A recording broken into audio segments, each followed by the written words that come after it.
It's me. It's Andy. There I am. Hey everybody, it's me. It's Andy Decayed Andy here. Pre-Moonbase 2 pooping time, as we do with Big D. Hello, Big D. How's it going? You doing well? All right. It sounded like there was a question mark when you said that there, but that's okay. I'm pretty much the same as usual, I would say, for the most part. Yeah, not too bad, not too great. I've been playing with Marvel Legends toys today. I've got Danny Catch on my desk right now. Not his bike. His bike's still in his box, but I was just fiddling around with the Ghost Rider. He's pretty cool. It's weird because they've given him his his weird twirly eyes for his penance stare. They're in his head, but I don't know if they've been printed correctly in his skull. I'm not sure if they're in the right position or if they're too low. It's kind of hard to tell because he's got eye sockets, holes, right? I don't know whereabouts the quote-unquote weird eyes should be. You know, because they're not real eyes, are they? So I'm not. And when you turn it to the side and you kind of see whereabouts they're positioned in the skull, it looks kind of strange. It's hard to explain. Maybe I'll take some side shot pictures of him, put them up on my Discord, and then it'll make sense. And be like, oh, I see what you're saying, Andy. Yeah. But no, he's pretty fun so far. I haven't got his whip out. I haven't got his other hands out or anything like that. And obviously, main feature of Ghost Rider is his fucking bike, and I haven't got that out to finagle with either. But yeah, it looks good.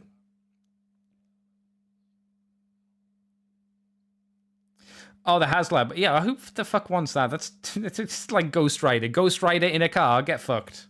And it doesn't even he didn't even have a skull face. He had a weird robot skull face. It's like where.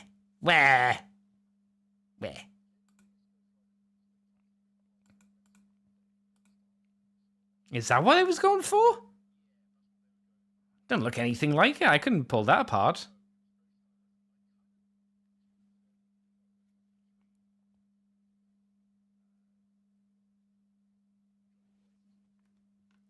What was she called? Ghost Rider female.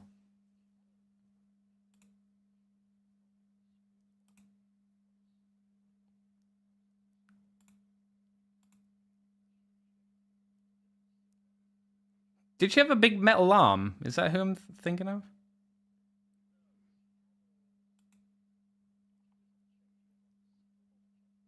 Okay.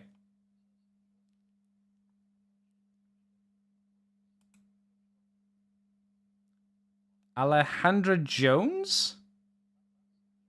Yeah, the image I've got on I'll put it on stream. That'd be a good idea.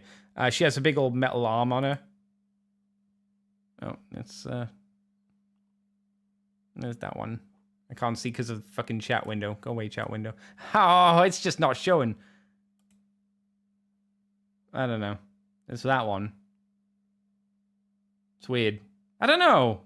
Female Ghost Rider. Just I don't know. It's fine. She's got some cake at least, so that's good. You know, I'm a fan of cake.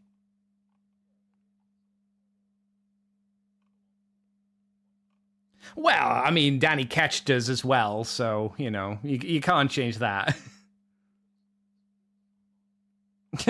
Well, that's because she's got a sexy lady body, not a dude body. I'm sure for the ladies, when they see Danny Ketch, they're like, ooh, he's hot stuff. Literally because his head's on fire.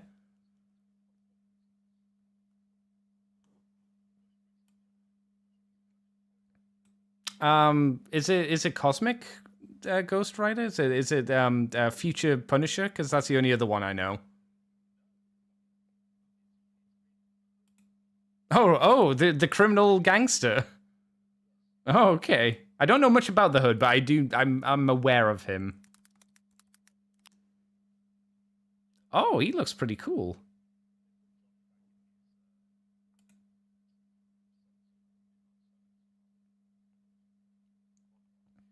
Hmm.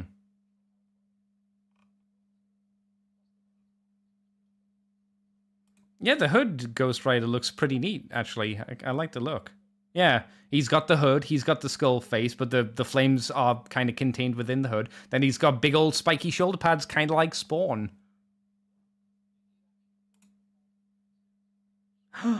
Oh, I've heard of that. Yeah.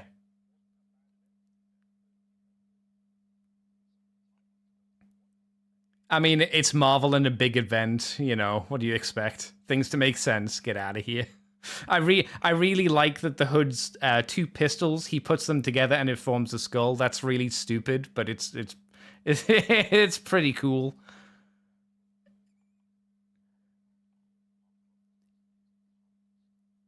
It's 90s dumb comic stuff which you expect from a comic. So I'm like, when I say it's stupid, I mean that in like a positive way. It's like I can get behind that. I like Cosmic Ghost Rider visually. I would have probably bought him, but he was already kind of done.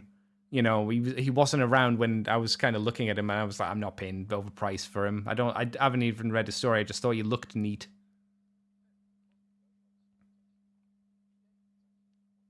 Hmm.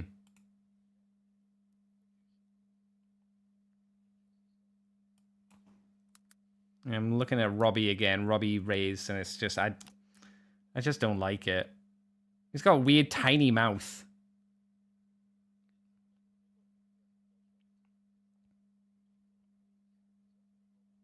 Yeah. Oh, I can't speak to the character, obviously. No way.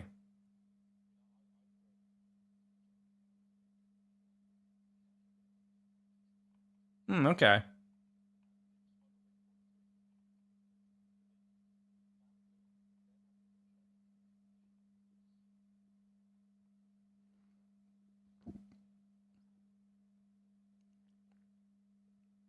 And then they did nothing with Agents of S.H.I.E.L.D. apart from cancel it. Yeah. I'll have to take your word for it. I didn't. My friend Chris watched Agents of Shield, but I had zero interest in normal people doing normal things. I was like, I don't care. I'm here for superheroes, and also I want my cartoon versions of this shit. They haven't done a like Marvel cartoon in a while now, right? No. Oh, I'm concerned. That's always concerning because I remember Ultimate Spider-Man and everything after Ultimate Spider-Man, and I remember them with disdain. Disdain. Because the show that was after Ultimate Spider-Man, where it was there was no shading. There was no shading of shadows in the animation at all. But it had the Superior Spider-Man storyline kind of awkwardly mushed into it. I was like, that's a shame because Superior Spider-Man's good, and like Otto Octavius is just like 14 in this story and a nerd and working at the same university as Peter. It's like, oh, for fuck's sake, that's not. Stop doing this. Yeah, but we gotta make him relatable. No, you don't. No. They did this better in Spectacular Spider-Man. Just do that. Just reissue Spectacular Spider-Man.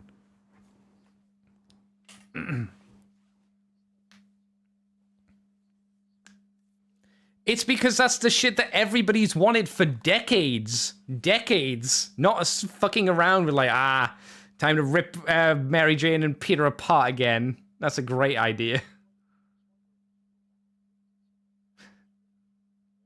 Yeah.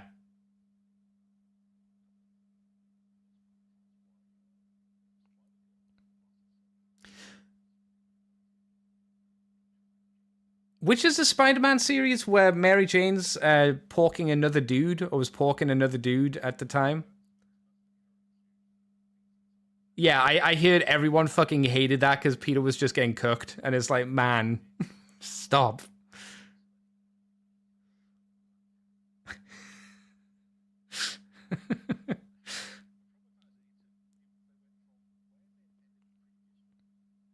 Hmm.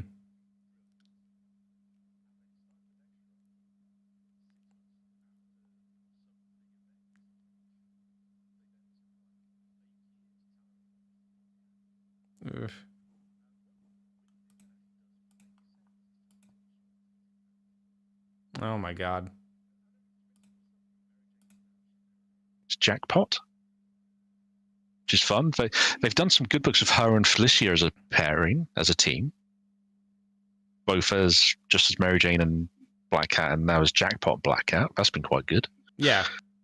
But the Spider-Man run, this last run's been weird. I don't give as much vitriol as a lot of people have, but it's been a very weird run. So, but then Marvel have been doing some weird stuff recently.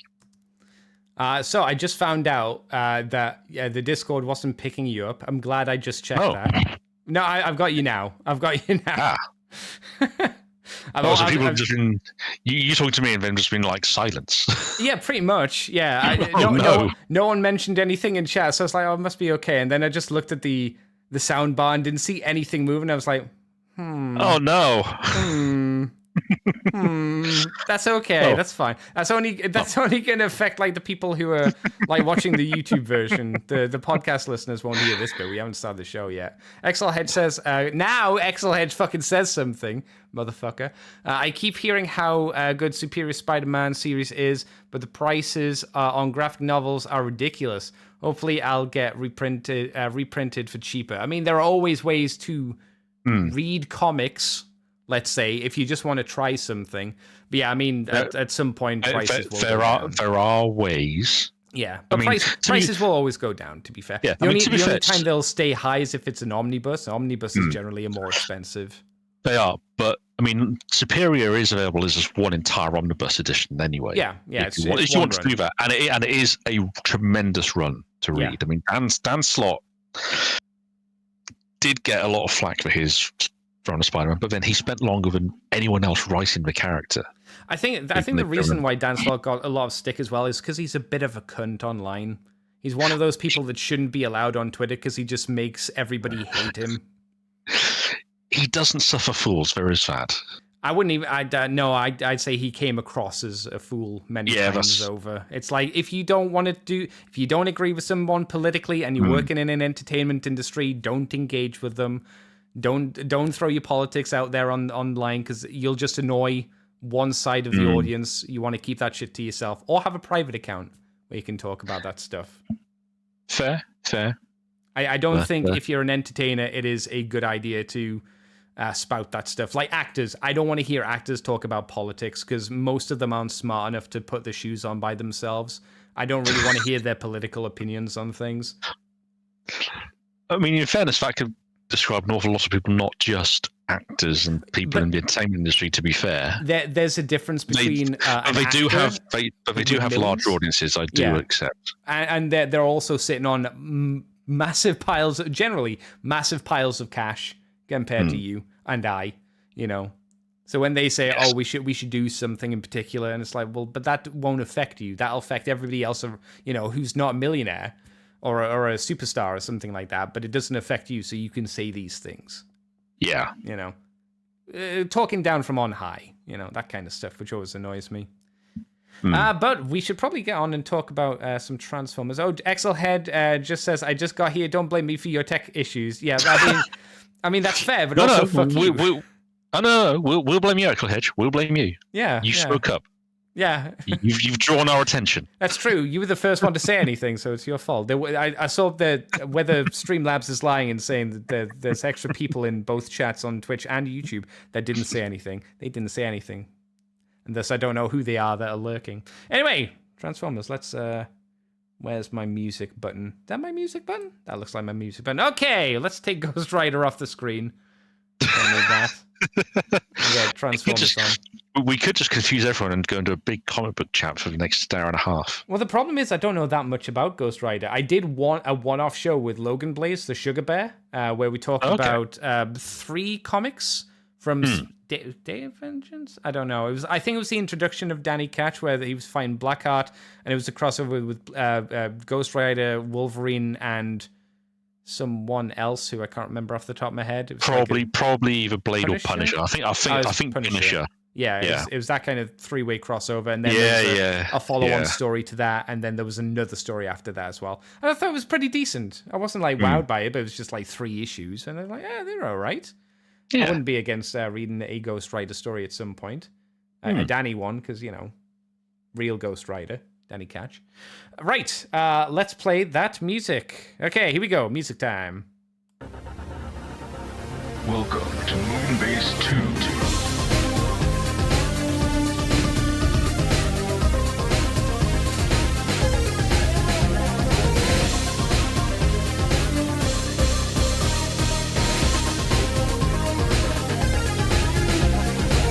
Hello, everybody, and welcome to the Moonbase 2 podcast. Me, Andy, Decade Andy, and we are going to be talking about Armada transforming toys today. Yes, we're skipping RID. Yes, we're skipping Beast Wars 2nd. And yes, we're skipping Beast Wars Neo. But those will be covered at a later date. We're here to talk about Armada, the line that technically brought me back into Transformers after a massive hiatus. And we're going to be doing that with Big D. Hello, Big D. Howdy. Hey, how was Transformers Armada for you as a toy line? Had you never stopped collecting? Because, like I say, for me, it was the toy line that got me specifically back into it, because I saw an episode on Sky One at 6 o'clock in the morning, getting ready for school, and I saw Unicron, and I was like, holy shit, I remember Unicron. Then I bought a VHS of the original 86 movie, and then I went, holy shit, there's an actual Armada toy of Unicron, bought that, then got the PlayStation 2 game, and I was in. I was like, well, here I am again. Well, I'd actually stopped collecting Transformers pretty much at the end of G1, kind of G1 Classics era. I didn't get any of the G2 stuff because I actually really wasn't too aware of it, in all honesty. I was really doing more G.I. Joe stuff and just starting to get into Warhammer at the time. I watched Beast Wars when it was on ITV. Oh, not Channel 5, because it was on Channel 5 as well, wasn't it? It was, but it aired first on ITV, on CITV, back in the day, during holidays. In order or out of order, out of interest? In order, but I'm shocked. But they only showed up to the end of season 2. Oh, no. So you got stuck with the massive cliffhanger of Megatron shooting Optimus Prime in the head. You never existed, and it goes to be continued, and you go, huh. Yes. But then when I went to university about 4 years later, I happened to come across a VHS. Was it a VHS? No, it was a DVD they did of the agenda.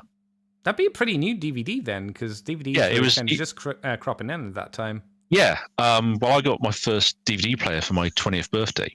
Oh. As was it 20th? No, my 21st, I should say. The PS2 was my first DVD player. That was how I got into that medium. Well, it was a big, chunky. It was one of the kind of first gen DVD players. It was it one of the ones where it was a combo machine, where it was DVD and VHS, or was it just DVD? It was just DVD. Just DVD. All right. Yeah, it was still pretty big. Anyway, they got chunky. So I'm trying to remember what the order was. Tell you what it was. I actually had a VHS I picked up of the agenda and the first episodes of season 3. That introduced Optimal Optimus. Yep.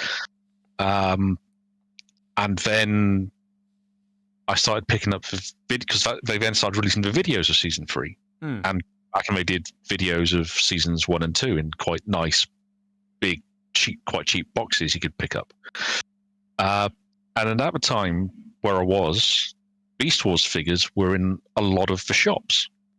A lot of the newsagents in Carmarthen, there was a Toys R Us in Swansea, and they were being carried in relatively cheaply.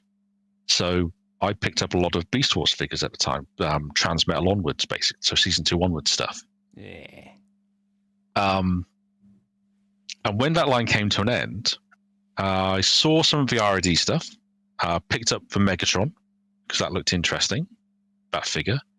At the time, I wasn't too sold on a lot of the other figures that I saw on the shelves.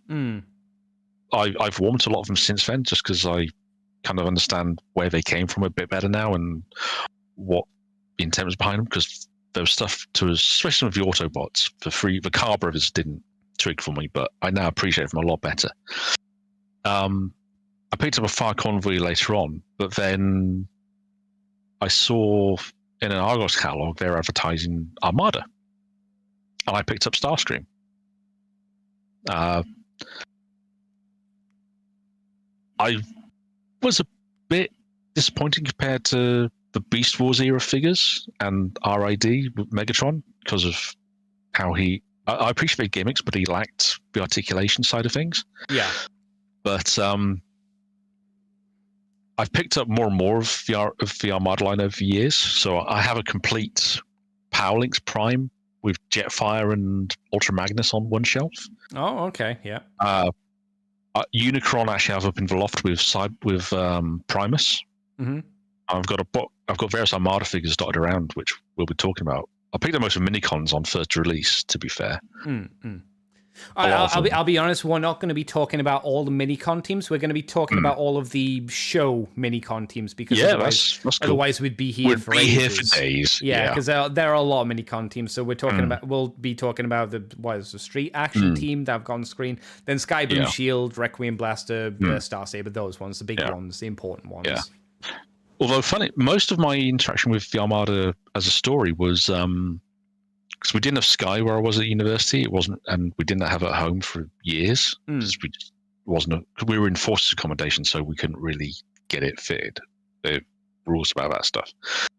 So I actually read the Dreamwave comics. Oh, okay. Well, technically a better story. Yeah, I mean, I actually really enjoyed the Dreamwave Armada and Energon books. Didn't it just end? I mean, Energon lasted 3-4 issues. It didn't go long. Yeah, because that's when Dreamwave folded. all their Transformers stories ended in media res. Yeah. So, which is kind of a shame, because they were at points where they were telling some really interesting stuff. Yeah, I would agree. I mean, the artwork was, depending who was doing it, was better than when they started, let's say, because the first Transformer run was... That's really rough to go back and look at these days. Yeah. If you start, it's good in brief look. If you just kind of blink and turn a page, it starts getting bad if you actually look at it. I mean, you can understand why Pat Lee's artwork in Wizard kind of got fans' passion reignited. 100%. But then you read it and it's like, oh, this. And the story wasn't brilliant. Where that was, but again, beyond the series they did that spun out of those first two miniseries ended as it was starting to get really good. Yeah, agreed. Yeah. But hey ho. I guess we should get right into it. I did mention we're starting off with the minicons. We're starting off with Grindor on the Street team. I only sent you the link for one, but the three of the team help form Armada Preceptor. There's High Wire and Sure Shock as well. And if you look down the link I sent you, there are links to each of them. But we'll talk about Grindor first, one of the main characters, I guess, for minicons, even though they don't really have a character. They have less character than a Pokemon. This one turned into a skateboard, a Hydra Super skateboard. Not as good as, say, like a skateboard from Back to the Future, but actually not too bad of a minicon transformer, I would say. Yeah. He, relative size, he could have had a bit more paint taps on his face and whatnot. But his legs would flip around. It wasn't too complex. It wasn't over the top. But I think it transformed enough to be fun. And I think that's the key thing with the minicons. They were all pretty much across the range. They were always fun, even if they weren't massively involved. There was that balance. They felt like a nice evolution of Micromasters, but they didn't feel like the overcomplication that they became for. What was it, Titan's Return, when they introduced it back, where they just went ball joints with everything, and it just kind of messed them up and kind of fucked around with how the design aesthetic works. Luckily with these, they were, like you say, simple but effective. It was more than just you flip the head down and you unfold the legs in one way. They each had a bit more of an interesting transformation. Was it High Wire? High Wire was the bicycle. I think it's fair to say High Wire was shit. Sadly, yes. He did have the unfortunate burden of being just the bike, and not even a motorbike, the BMX bike. Yeah, so when I say he's shit, please remember that I realize that they're trying to make a very thin bicycle that's also relatively small, that also has a head on his anus, into a somewhat normal-looking shaped robot. I don't think they could have done much better, in all honesty, but you look at it compared to the other two in the pack, and it's easily the weakest of them. Sadly, yes. I do like the bicycle mode, though. I think that generally good. I mean, it gets points for novelty as well. It's very a push cycle, bike. Right? Yeah, there is quite a bit of that to him, but also just the novelty of a push bike. Yeah, Instead of a motorbike or anything. So if it was more modern show, he probably would have been classed as an electric bike, right? That's kind of the new in thing, right? Yeah, especially in Japan. I think he would have definitely been pushed more as an electric bicycle. But I think so. Yeah. Yeah, and then there was Sure Shock, who was okay. I think the skateboard's probably the best of the mini-cons out of the three of these. Sure Shock has the problem of he's been buzzsawed down the center of him, kind of like in the IDW comics. Oh, like Ambulon did, yeah. Thank you. I'm glad you said Ambulon because I couldn't remember his name. But he's definitely got the Ambulon vibe with a very obvious cut in down the center of him. It's the price you pay for being the legs. Yeah, 100%. But I always thought that, especially if you look at the close-up shot of the head shot, it seems like he's not. Are the eyes in line with each other, or is one slightly lower than the other? I can't tell. Might be just be the paint app. I think it's the paint app where they've made it look like he's got a slight droopy eyelid. But also, the eyes aren't square onto the way the line that bisects horizontally either. No, it's weird, right? So it kind of looks like he's almost sloping down. But the scooter mode is not bad. I wouldn't class him as a Scooter from GoBots, unfortunately. But that is his downside is that he lives in a world where Scooter exists. Existed. And he's not that. It's not bad. The three of them form Preceptor, which was an odd name, but I think for the scale of like 3-part Minicon combiner turning into, granted, 2 of them do most of the work, and then the bicycle boy just is literally the head that plops onto the back. It's relatively good, I think. Yeah, and for the time, quite novel, because we'd never had a character like this before that I can remember anyway. The closest thing I can think of that we had that was similar is Rail Racer, right, from RID, which was a 3-person combiner as well. But this is obviously way smaller. Minicon scale versus 3 Voyager scales. I think they did a reasonably decent job. It looked close enough to it did in the show. Did it have a lot of articulation? No, but that's a statement we're going to be seeing a lot through most of this podcast, I think. But there's a key thing about, especially Armada, that I think needs pointed out, that for us, we can. When we were both of an age when we started picking these up, so we'd seen stuff before. We'd seen where the franchise could be with stuff in RID and Beast Wars and stuff.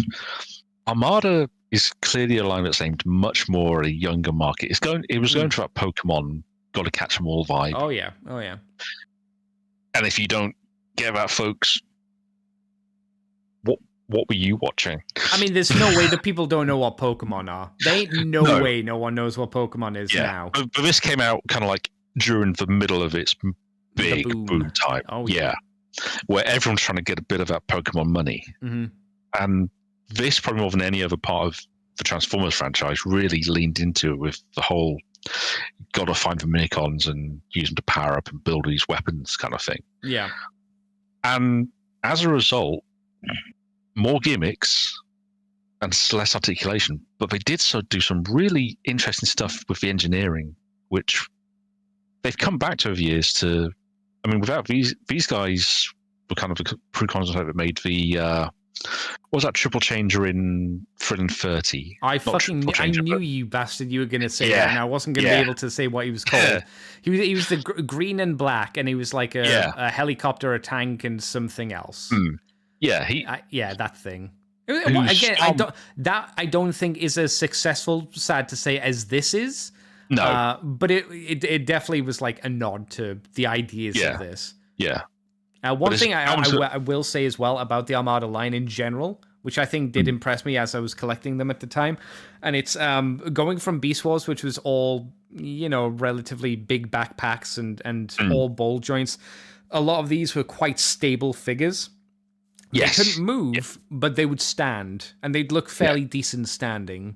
They would. I mean, some of them did have you could end up with a bit of kibble on some of them, but for most part, they were surprisingly clean with lots of really good integration of parts and weapons into robot modes and vehicles where needed. So yeah, and like I say, none of them were going to fall over. Not like Inferno. God. Inferno was not one of the, as we mentioned on the show with Inferno for Beast Wars. That's not a toy that wanted to stand. It had a proclivity to wanting to fall over because of how everything was done. There isn't one toy. Don't want to say that. I'm thinking. I think I'm relatively confident in saying there isn't one toy in the Armada line that's an Armada figure that will fall over very easily. I think most of them are stable. That's a fairly fair thing to say. They've all got fairly decent footprints, literally. Mostly, yeah. For the most part. Yeah, even ones with big, like Starscream that has loads of back kibble. Like he's got half a plane hanging off the back of his head. Because he has huge ankle. Massive heels. Massive heels. Yeah. Yeah. He has Kingdom RC levels of heals, but it actually keeps him up, unlike the RC figure, ironically. But yeah, Preceptor, very good. Not an amazing figure, I would say, by any stretch, but solid, and surprisingly. He had a few repaints as well. There was the Micron Legends X Division Brumble, which I hadn't heard of. That's clearly a Japanese special. I would say the color scheme's not too bad on him. No. Not the best, but it's not too bad. Then there is just Brumble's just his name in Japan. Huh. Oh, sorry, Bumble, not Brumble, Bumble. That kind of makes sense because they're keeping that brand name alive. Yeah, Bumble. We got the Micron color version, which is a little nicer, I think, than the American version. There's another Micron Legends Change Brumble version, which I guess is a reprint, because one's 2002, one's 2003. And then there was a Universe version of Preceptor, which is crap because it's green. And then it's just some kind of reuses of the name rather than the actual mold. So there's only 4 reuses of him. I'd say this was I had this team. It was a fairly strong team for the most part. It's not bad. I think my housemate bought this team at university. I've never owned them myself, but they were fun to mess around with. So, well, we'll talk about the first of the big weapons of the show. The gotta catch them all, as you mentioned. It's Jetstorm, which was part of the air defense team, which was part of the Star Saber. The worst decision they could have made, and they made it. What was that stupid decision, Big D? What was the dumb decision that I'm alluding to? Translucent plastic. Correct. I get why they did it. Because it's meant to show the glowy effect of the sword, I presume. But actually, my understanding is that Powerlink's Armada Optimus Prime, one of his gimmicks is that one of his hands can light up. Oh, that's right. Yeah. And I think the idea was that for Star Saber, when you plugged it into that hand, would refract the light up the blade. I don't know if it ever works. I've never tried it myself, but it must have worked, because I completely forgot Prime had that gimmick, and thankfully you reminded me of it. It worked quite well on his gun. It like his big super uber power cannon. I imagine it'll work okay on Star Saber. I don't know how because it's not like a tube, right? So it's not really funneling the light. Translucent plastic throughout all 3 of them. So yeah, and just the general shape, because it's all translucent, it would like move up the penis part of Sonar here, and then it just kind of juts outwards for the kind of the wing shape. Yeah. So then the light wouldn't really be focused up the rest of the sword part. So I don't really quite know how that would work. Probably not super well. I will say that Sonar, is it Sonar? No, Jetstorm. Quite fun little transformer. You know, again, very much. He felt like an upgraded Micromaster. He transformed in a way that felt like a minor upgrade, but you could put alongside the Micromasters of the time, of the Jets for that time period, and he would work perfectly well. Absolutely. Just translucent, which was his downside. That's it. Yeah. I can't remember do I have this team? I know I have the Dark Star Saber version. That's the non-translucent version, isn't it? Yes, and that's better, I'd say. Yeah, currently being held by Classics Megatron up on one of my shelves. I actually really like the color scheme for the dark one, the purple, the white, and black. It makes for really even individually they look really nice. Star Saber mode, it's all right. I think as individuals they look better than they do as a combined team, at least for the Dark Star Saber. Would you agree with that? As do you not think that's so? I think so. I mean, Star Saber's always gotten points from me just for the fact that they managed to make free jets look at least in any way vaguely like an actual sword, you know? it kind of looks like so. It's like, good enough. And it can actually be held by a shockingly large number of figures nowadays. Yeah, so. Yeah. Well, this must have been the era where like this port, was it the 5 the old 5 mil? Yeah. I guess this was where they just kind of went. I guess we're just doing 5 mil ports now forever. And it's like, oh, I'm all right with that. Yeah. The other ones we have are Runaway, which is the tip of the sword. Again, fairly simple transformation, but he's got little bombs on his hands. He's less blue and just primarily silver. More translucent, so it's not as visually nice. And then probably the best one, because he's mostly not translucent, is Sonar. Who's okay. He's not too bad. Yeah, Sonar... It's weird because he's simultaneously, like you say, he's got the least amount of translucent, and arguably has some of the better posing options of the three. But then he has the sliding joints on his legs, so trying to make them lock into place. Yeah, and especially his thighs are translucent is just because the like you said, those sliding joints work the way that they do. I mean, over time, if you're transforming him a lot, those are just gonna obviously just wear down, and like you say, it's gonna make him more faffy to just stand. And when he's in robot mode, he just has two just gaping holes in his shins, which isn't the prettiest thing. And then we have the Star Saber, where they spread the legs and shove each other into each other. And like you said, it's not too bad. It's fine. It vaguely looks like a sword. It always felt like they connected together solidly as well, which was nice. Yes, that was actually a bit of a novelty, to be fair, because we'd had combining gimmicks in the past that hadn't really felt safe or stable, and these guys went together quite nicely. I think if you're a 4-year-old and you're just like waving the Star Saber around by the hilt, obviously they're gonna get flung apart. But generally it was safe enough for play, even if a little bit rough play. Yeah, I mean, again, it's a very gimmicky set, but it's such a fun gimmick to mess around with. Yeah. And then there was quite a few redos of this. There was the Micron Legend X version, which was an orange version. Hang on, can we look at the Star Saber version of just these guys or not? No, we're going to have to look at the individual ones. So there's the Micron Legends X, which was orange. Orange and white. Made an orange and white Star Saber. Not great. Reminds me of color scheme of, do you remember the E-Hobby Astro Train? They came with the Blitzwing. The Blitzwing was brown and red. Yes. And the Astro Train was orange and white. It's that color scheme for this. It's not my... I think it's kind of a Colgate kind of toothpastey kind of color scheme, which I'm not a huge fan of, but It makes me feel like I need Iron Brew. Yeah, I could see that. The Micron Legends anime color, which I think what they're trying to do is they're trying to make it look like the sword's activated, so everything's translucent blue. Yeah, I can see what they're going for. I don't really like it too much because obviously it all just kind of mushes together as just one blue blob, which is fine. There is the Sonar in the Dark Star Saber colors, which we talked about. Do you have any other thoughts you like about the Dark Star Saber, Big D? Since you actually own it. I liked how they changed the name of the team to be the Air Assault team. That was quite... Oh, yeah, Air Assault team. Quite a nice touch. And I actually really like the idea that when Megatron used it, he forced them to change color. That's kind of one of those daft ideas. It's like, oh, that's fun.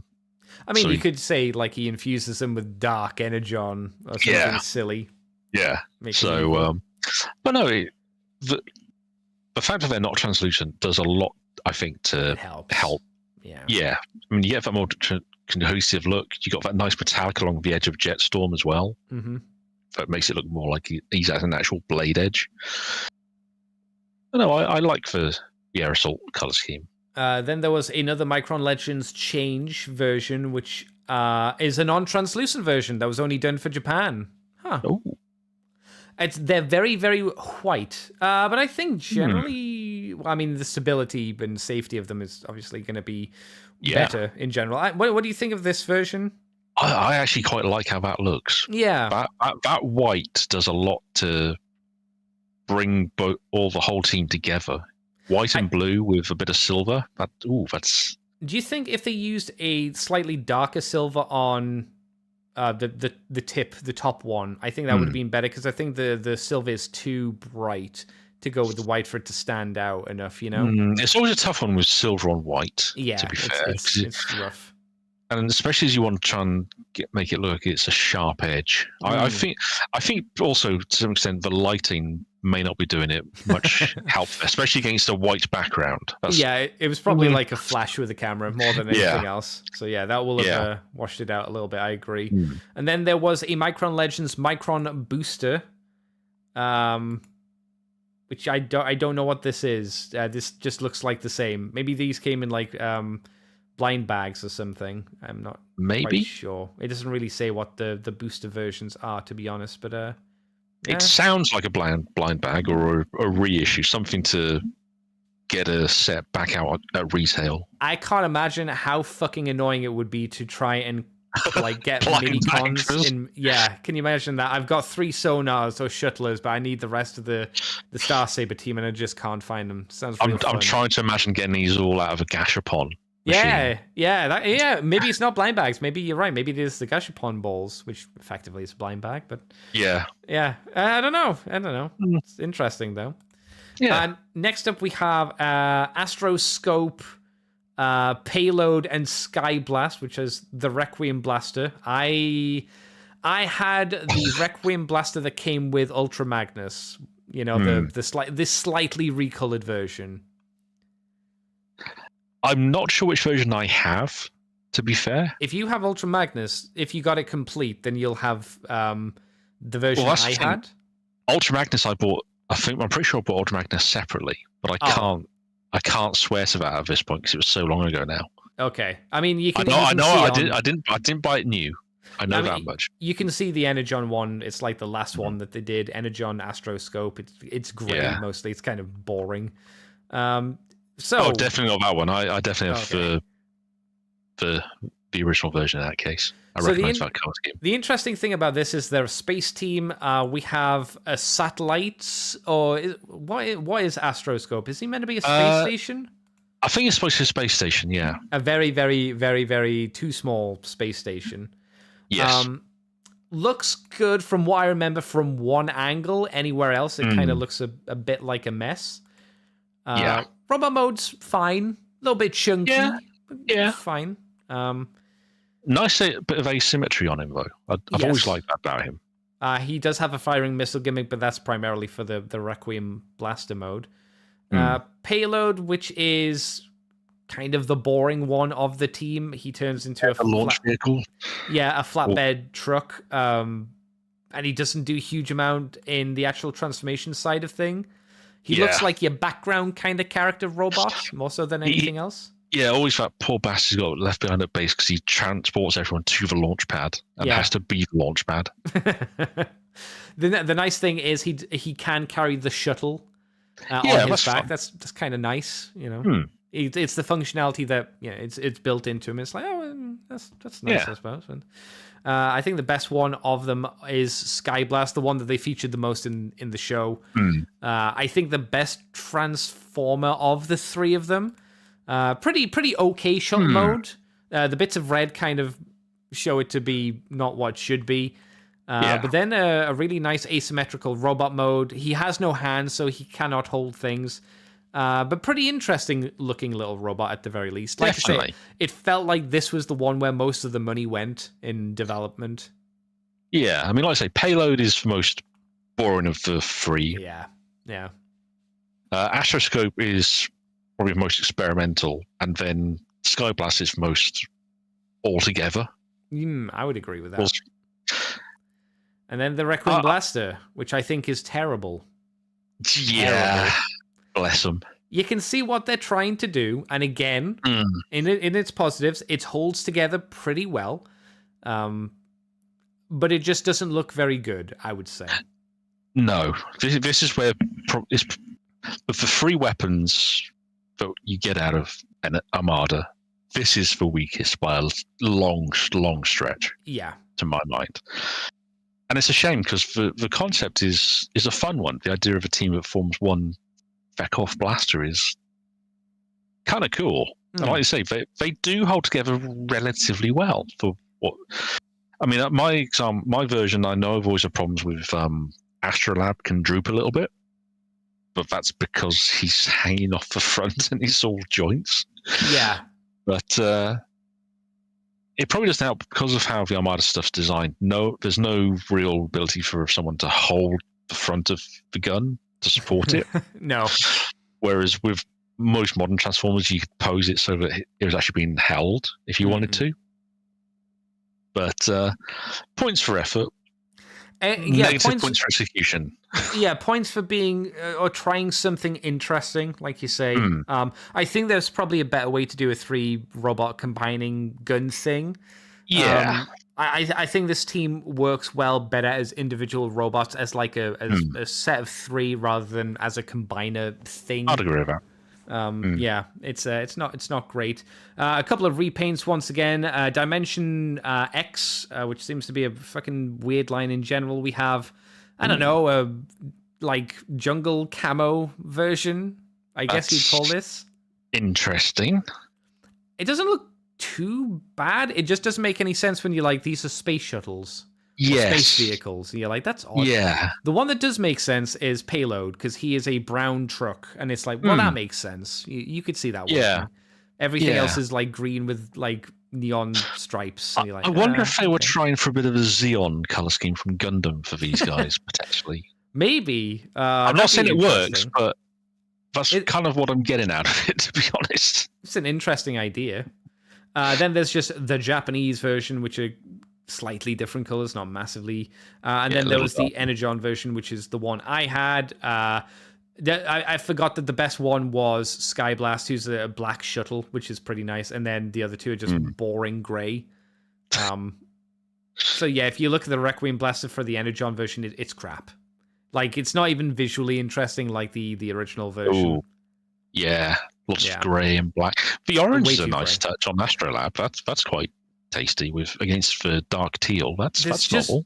There's just barely any of it. It's just mostly grey. He's like mostly 2 shades of grey. He's dark grey and then light grey, and it's like, oh. I think the team had more of that dark teal and that orange across the whole lot. That'd be a lot more exciting. Orange and black. It's a good color scheme. You know, you just go with that. That could have worked quite well. Or just black and teal. Yeah. Again, that would have worked quite well. Excel Hedge says, I wouldn't mind a deluxe take on Perceptor Combiner, Armada or Energon. That could be interesting. Yeah, that's the thing. Now we've seen them doing Armada in Legacy, and we know they can do some pretty decent minicons, because Jolt and that other one they did in the Gen Select boxes went down quite well, I have gathered. I'd love to see them take a proper stab, especially now we're over 20 years since Armada. Give them a proper go around another time. Just see what they can do. Be interesting to see, at the very least. Also says, I like Sunstorm, Thrust, and Ramjet repaints of Energon versions. We'll be getting to them later. There is one other repaint of this team. For some reason, you have to scroll down a little bit more. This is from 2006. It says it's the Cybertron version. This might be my favorite color scheme, but I would say it's a good color scheme. So it's white, Payload is, well, they've all got new names, I suppose. It's Blast Charge, and Scrap Iron. But Payload's given off big blast off energy from the Combaticons, frankly, with his colors are done. That brown, that purple, that grey. Which looks quite nice, to be fair. Blast Charge is bright white and purple, which is, again, a pretty nice color scheme, generally speaking. And then Scrap Iron is a flag, a racing flag. Looks like, yeah. Maybe? Is that what it's meant to be? I don't know. I mean, I have seen images of space stations that use that checker pattern on habitation modules in some science fiction, mainly. They may be trying to imply that it's windows, possibly. Oh, that's an interesting idea. Wouldn't you have done that with yellow, though, if you wanted to say that the windows just to give off the idea that there's life inside of it? No, in space you want them to be polarized. Otherwise, all that nasty radiation gets in. Nah, that's fine. Radiation's cool. Hey, it turns you into a superhero. That's what comics have told me. Or maybe this guy's trying to be a goth. All he needs to do is paint himself red and green. He could be a goth. True. There you go. For a second, I was thinking, a goth? But he's not wearing lots of black. It's like, oh, you mean a goth? Yeah, a goth, not a goth. But yeah, this might be my favorite of the team colors, but I wouldn't say it's if someone said, but it looks shit, I'd be like, kind of, yeah, but it's arguably the most interesting. That's probably why I like it, because it's just weird. It definitely looks strange, and I kind of like it for that reason alone. We have the Skyboom Shield team, the race team now. We got Downshift, Dirt Boss, and Mirage. Which one was it that looked like Swindle? Oh, Mirage is the one that looks like Swindle. Super duper like Swindle, but isn't the same mold, apparently. It is a different mold. Yeah, that always gets confusing. But they look fucking identical. If you just scroll down to mold history, it says that the mold is the same as Swindle, which it can't be, I would think. I know. Maybe it is the same. It looks so similar. It has to be different. I mean, the Road Assault version even is almost exactly the same color scheme. Yeah. As Swindle. Almost the same, yeah. Weird. If someone has both of these molds, let me know, because I'm now vehemently fascinated. I didn't have the Skyboom Shield, so Big D, this is going to have to lie on you how well this went together, how good the individuals are, etc., etc. Well, the shield is quite nice, I'll admit. The robot mode's less so, but there's also more going on than with, I think, the other two teams that form weapons. In terms of what? In terms of like the individual modes or the combined team modes or articulation? What do you mean? A bit of both. Really, it's the engineering that goes into each of the robots. So let me just have a look at this. There, I'm just reminding myself. So Dirt Boss is probably the weakest of the three because of how he transforms. His robot mode is not particularly exciting, but then he effectively flattens and completely falls out to form the center of the shield. Yeah, it looks like he has to do like 90% of the heavy lifting for the Skyboom Shield. Yeah, which is it's a really interesting way that they integrate that transformation. Downshift, he's got most of it on his arms. Bless him. He's got no hips. His legs, like his entire hip and leg area looks bizarre. He don't, but that's because they're what connects him to Dirt Boss. Ah, okay. So he has the shield has a really nice, strong connection point at that stage, which honestly you wouldn't necessarily expect to have. Whilst Mirage is probably he has the least stuff going on because he literally just plugs into the bottom of Dirt Boss to form the tip of the shield. Yeah, one issue with the image we have, at least of the shield, is the head for Mirage is incredibly visible. I mean, that kind of that's how you connect him to Dirt Boss. Yeah, they have transformed that right. There's no way to hide his head, is there? No, I don't think the head even turns that much, to be fair. Oh. So you can't do a lot about that, I'm afraid. That's a shame. I mean, it's not the worst thing ever. It's just like his little head's very visible in shield mode, and it's a little distracting. Yeah, but it's a fun accessory to have, to be honest. I mean, it's quite usable by a lot of the range, and it's nice and sturdy. I mean, from pictures, it looks like the closest to the animation model, like the sword we've mentioned, kind of it's all right. The Requiem Blaster was said was pretty shit. This one I'd say looks the best out of the three. I'd be down with that. Yeah. And they had some weird repaints as well, to be fair. Let me click on another one and then let's have a look at them. All right, so there's the Micron X Dimensions version, which is blue shield. Pretty much, that's okay. Yeah. Not the most exciting color scheme, but it's like mostly blue. That's okay. There's the Armada Road Assault Dirt Boss, which is primarily a black, red, and white shield. That's almost good. I don't like the white at the top. Yeah, that's probably where that one falls down the most, because there's no real transition from the black to the white. It just I think they're is trying there. to have the white from the center of the shield, which are his legs, filter up to it, but it looks a bit awkward. Maybe if it was mostly black, red, and like fire effects, that could look quite nice. Or if they managed to get a white effect that ran a bit further down for using on Dirt Boss himself. Yeah, like if Dirt Boss's face was white and his spoiler was white, and it could just kind of go down into the red tip. Yeah, that might work a little bit better. Yeah. There's the Micron Legends down boost. There's 2 of them, which I think are just reissues for the Japanese version. And then the last one is a Walmart exclusive version. Let's just check the Micron Legends. Man, Micron Legends version is the same. Other one the same? Yeah, that seems to be the same. And the Walmart version seems almost similar to the previous one we talked about. Oh, that's interesting. They're doing the same thing where Dirt Boss just like instead of being white in the middle of the shield going up to white, it's like a really dark sea blue kind of color going up to more. It's like they've inverted the colors. Yeah, kinda. That's actually really interesting. I think it works a little better, but I don't love it either. You know what? Part of me would love to have this version and the Road Assault team just to mix them up to see how they'd look with as more cohesive. So swap out Dirt Boss in each trio just to see how that looks. Have you seen the best version? Oh, midship. I've seen. You need to scroll down to midship. Hang on. Midship, tail slide, and top gear. Oh, that's wow! Top gear. I like this one. Gosh, that's bright. Yeah, that is Mask Season 2 racing colors. Yeah, baby. So we've got black, lime green, and purple. That's a pretty G2 color scheme, so obviously, regardless of anything, this is my favorite version.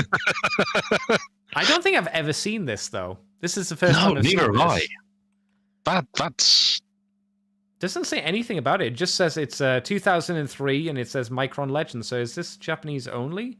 Oh, this figure was available with Volume 3 of the Micron Densetsu DVD series in Japan in 2003. Oh, God, I keep forgetting that they're keen on doing that in Japan. Yeah, especially around this time period, they had DVD exclusive figures. So this was one of them, I suppose. It's a best version. I was going to say, I know we had a few sets around this time with figures paired with an exclusive DVD, but they were on a whole other level with doing these sets. Oh yeah, I know some of these repaints are quite legendarily hard to get hold of nowadays. Yeah, very much so. But also really, really good. Yeah, that one's really, really good. So that was all the mini-con teams. We managed to get through them. Now, not one of the worst. Well, no, yeah, one of the worst, I would say. Armada Toys is the only, well, not the only role-play toy, but the only role-play toy that transformed. It was Laserbeak. He transformed it from shitty bird mode to shitty camera to shitty gun. Why shitty gun? Because the gun, I don't think, was ever effective in the show, if they ever used it. I don't think they did. Did they ever use the gun? I'm not sure. I don't know either. Not offhand. He didn't do a huge amount, unsurprisingly, though. They only used it this one time. They didn't repaint it or do anything else with it. I never owned Laserbeak, but I did play with a Laserbeak. The transformation was very, very simplistic. It felt very much like an 80s toy, I think, more than anything else. I did like the fact that the viewfinder had like a little like picture on it. That was kind of nice. Well, that's fun, I suppose. Did you ever have this, Big D? No, I think I saw it once in a shop in Nottingham when we were on a trip to a GT and has some time to kill afterwards. Yeah. I mean, if you look at it, you can figure out how it transforms. He's got spring wings. You turn one of his the silver gear in his leg, and it would like release the flap, so his wings would pop out. You unfoil the legs from underneath the wings, and you just kind of pop the head out. It does very, very little. It's very basic. I think it has sounds, but I can't remember off the top of my head. I think I remember it having sounds, but yeah, it's a very weird toy as well, because for a camcorder to have a gun barrel. Yeah, well, you know. If the gun mode at least was somehow hidden, but you just fold out the handle the gun. Yeah, well, that's how you turn cameras into guns. They just have a secret handle. Yeah. So when you see someone with a stabilization camera rig, be careful. That might be a gun. You can kind of confirm that with Mr. White when you talk to him next. He'll guarantee it. Yeah, Laserbeak, not good. Just not good. And had practically no reason in the show either. He was crap in the show too. Excel Hedge says, surprisingly, no longer the Autobot Laserbeak. Yeah, this was an Autobot version. I remember that was a bit weird to get my head around as well when I saw that. It's like, Laserbeak? My brain went, bird. I guess that's the reason. Good enough. Yeah, whatever. Yeah, I don't have anything to say on that because he's crap.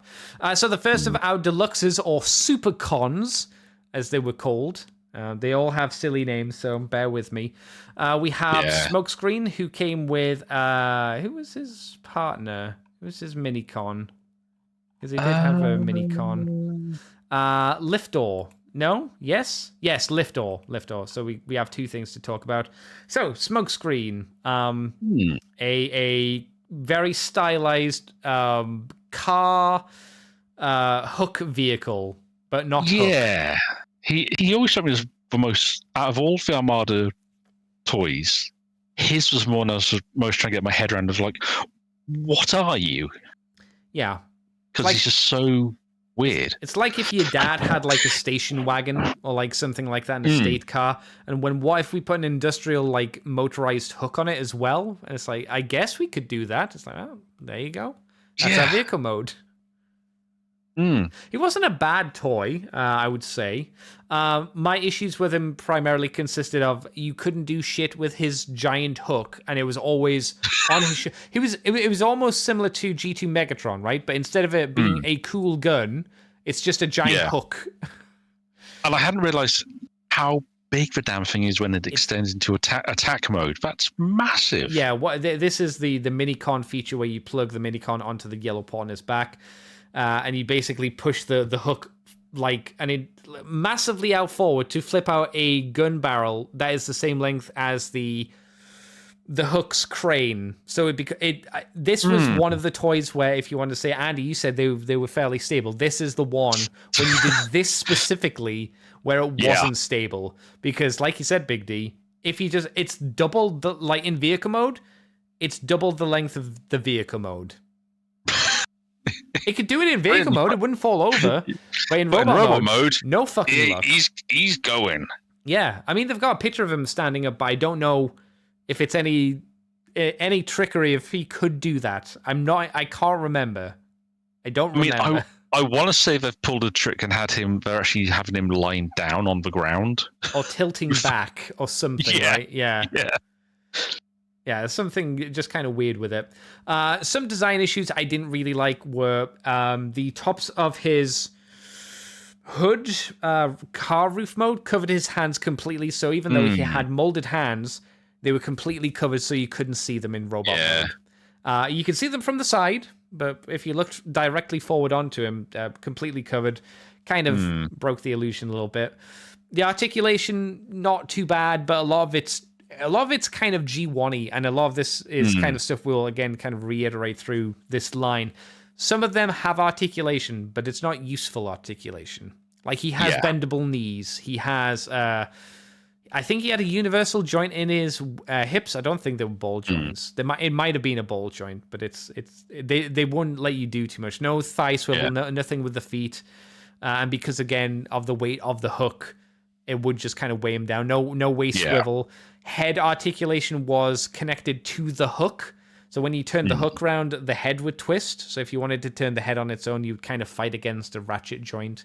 It's a little bit faffy. Oh, that's fun. Did you know about that? I didn't know. Yeah. So I'm not surprised, but the way that you transform it is you grab the hook and you just kind of turn it 180 degrees like backwards, and it would turn the head around with it, which it's not too bad of an auto gimmick. It just means that if you want to move the head on its own, it's going to fight against the ratchet joint, obvious reasons. Yeah. So it's a good idea, but it then hampers the figure. Another nice little gimmick was, as you can see on his chest, he has an actual rope on a hook or a hook on a rope. Material one, and the little black bit across his chest was on a roller, so you could roll his hook back up again. Wasn't too long of a thing, but it was quite nice. It made you feel like he was a bit of a rescue vehicle kind of thing. One of those gimmicks is actually quite fun to actually have a novel. Yeah, it works well enough. For some reason as well, I don't think there's a particular image I can show you, at least not here, but on the top of his car mode, there was a little flap that you could flip open, but I can't remember what was underneath it. I don't think there was anything. There might have been an Autobot insignia, but I'm pretty sure there was a random little thing there for some bizarre reason. In terms of redos, he only got one redo, which was a universe version, so not even in Armada, and we just turned him blue. It was a store exclusive. I think I like the orange version, to be honest. I'm not a big fan of the blue. Orange is quite a nice color scheme for him, to be fair.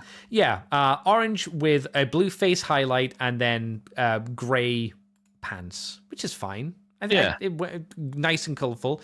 One thing about Armada as well is everyone has a unique, distinct color scheme, and they're very colorful, which is quite nice in a big lineup. Did you have this guy? It sounds like Big D that you didn't have him. I didn't have this guy, no. Okay. Transformation, it's okay. It's fine. For this line, it's fine. Okay. Excel Hedge says, all the fembots love Smokescreen. He's a grower. Yeah, he literally doubles his length. That's fucking impressive. That's a 6-incher turning to a 12-incher. That's crazy. That's going to destroy most fembots. Next up, we have the worst one. I don't know why I ordered them like this, but this is the way it is. The worst of all of the figures in this line. Oh, yeah. Sideswipe. If anybody likes this mold, you're wrong. You're stupid. You're wrong. Please seek help. Yeah. This is one of those irredeemably bad figures, unfortunately. There are. If I'm charitable, there are some things I could say that's quite neat about it. None of them would be the robot mode. No, that robot mode is... Oh. No. Proportions are so wonky. So wonky. Look how long his legs are compared to his torso. And he's got a big old pair of Hulk hands. Yeah. Massive Hulk hands. Legs that you can split apart, but primarily want to sit next to each other. He's got the gimmick, which we'll talk about in a bit, which is just in between his legs, closing the thigh gap, the penis part. It looks weird. I like the head sculpt. The head sculpt's nice. Quite nice. It is a nice head sculpt. Yeah. Do they actually show his weapon here? Yeah, they do. I like his weapon. He has a pistol that you get a little tiny knife with, and you can give it a bayonet. That's kind of fun. Yeah, that's nifty. I'm stretching. He also has a fucking shit minicon, Nightbeat, probably one of the worst minicons. It has quite an okay bite mode, and then like a fucking terrible robot mode. I'd say this robot mode is worse than the bicycle. Yeah, that's It does next to no transforming. Yeah, I was going to say, I'm not even sure that technically counts as a transformer, given how little that does. You look at that, Big D, you've probably worked out how you do it. You just rotate the silver part 90 degrees in whichever direction you want, and then you just kind of spread the head out on top of the bike part, and then you get the engine part and just stick the funnels out the back, and that's it. It's terrible. So what's the gimmick in his like fairly boring sports car mode? Well, you press a button on the back of his bumper, and it will flip around the middle part, where you can then just shove the bike. What does that do? Nothing. Is that it? Yep. What you can do, if you want, you can press the big Autobot insignia on the front of his car mode, and his Hulk hands will extend. Like they're on springs, so the front part of the car will just kind of like separate and spring forward. Oh dear. I don't know why. That's why his arms are so like beefy. Because if you look in the robot mode, you can see like these little yellow parts. Yeah, they've got the spring mechanism in there. Oh, jeez, that's so he almost has like a Rock'em Sock'em robot spring-loaded fist punch gimmick, which he never uses in the show. It's not a thing in the show, but it's there. Yeah, so it does extend the car mode out a little bit, but again, I don't know why. I don't know why. He's also got a lot of car kibble on the sides of his legs. If you notice, those translucent side panels and tops of a car. I wouldn't want to know how one of those is doing nowadays. Yeah, I imagine it. Maybe it's fine. Maybe it's great and grand. If you have this figure, I recommend leaving it in car mode. Like I said, it is a very boring car mode. It looks like something you or your mum would drive, or I would drive. It's just like a standard car that you'd see on the road that's just blue. It looks like a German saloon car, and not the good sort. Yeah. It's a car that Jeremy Clarkson would drive and not be happy with. It's a car that James May would drive. And be happy with. Yes, that's the most condemning thing you could say. It's a car that James May would love. And Captain Boring would fucking love this car. In terms of repaints, he's had not a huge amount, a couple. There's more than this. There's a purple one, Oil Slick, which is just What If Purple. Okay, there is another universe version, which is Treadshot, which is But What If Crimson. Oh, if you click on that one, Big D, if you click on that one and you scroll down, you can see the quote-unquote attack mode, where they've got the fist gimmick extended. Sweet.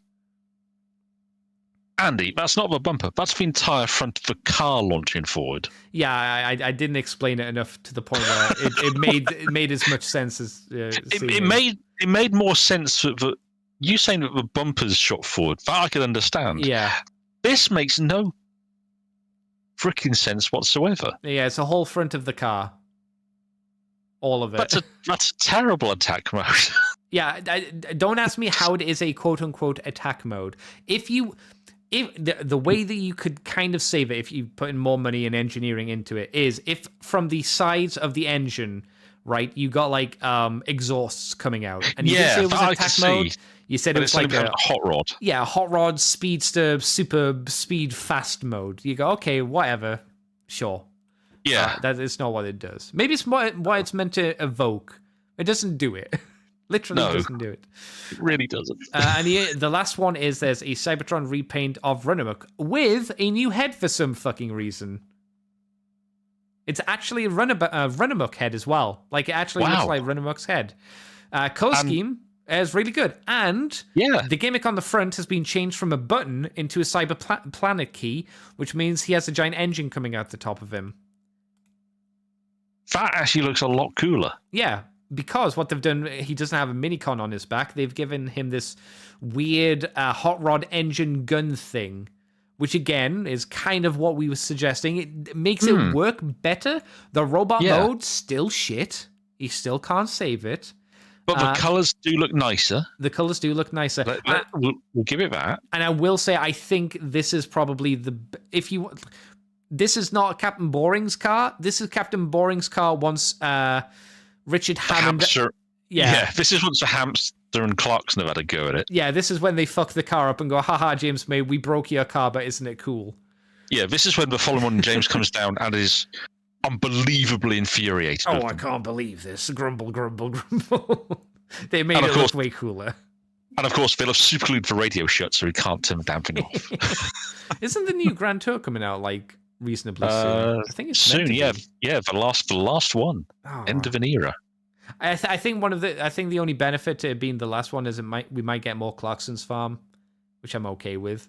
But it will be sad because Grand Tour is pretty fun. Even though I don't give a shit about cars, I don't care about cars. But neither do I. But the Grand Tour's always fun. Been a good laugh. Yeah. The only time I don't like the Grand Tour is when it's very obviously a staged part. Generally, they're quite good at making things seem natural, but there are specific parts when you're like, this is very, very heavily like this is scripted. But I understand. You know. Yeah. But back on this car mode, if I'm gonna say one negative thing about it is they were pretty bad about matching the black to the black paint over the car to the black of the actual non-translucent plastic, because it goes from black to effectively gray rather than black. I like the fire effects. I think this would look quite nice next to Cannonball, at least in car mode. Yeah, they'd probably make a great pairing. Yeah. So if you feel inclined to get the mold because you hate yourself, stop. You don't have to be this way. But I guess Run Amok is probably the way to go. Apparently, this one came with a DVD with 1 episode on it. Jesus. It was one of those ones. So, cool. But it's Cybertron, so the order that they came out really didn't matter, did it? No one gives a shit about Cybertron. Story-wise. Toy-wise, yes. But yeah, Sideswipe, the worst of them. He is literally the worst. I hate Sideswipe. I remember getting him and being like, it's okay. And then I started thinking about it and went, oh, no, I don't like this. I don't like this at all. Hoist is up next, the upgraded version of Smokescreen. Yeah. He is an excavator. Makes a lot more sense than Smokescreen. Yes. I'm trying to think, is he... I think he's better than Smokescreen because he does. I feel like he transforms less. Like he doesn't do as much transformation. Yeah, it's more simplistic transformation.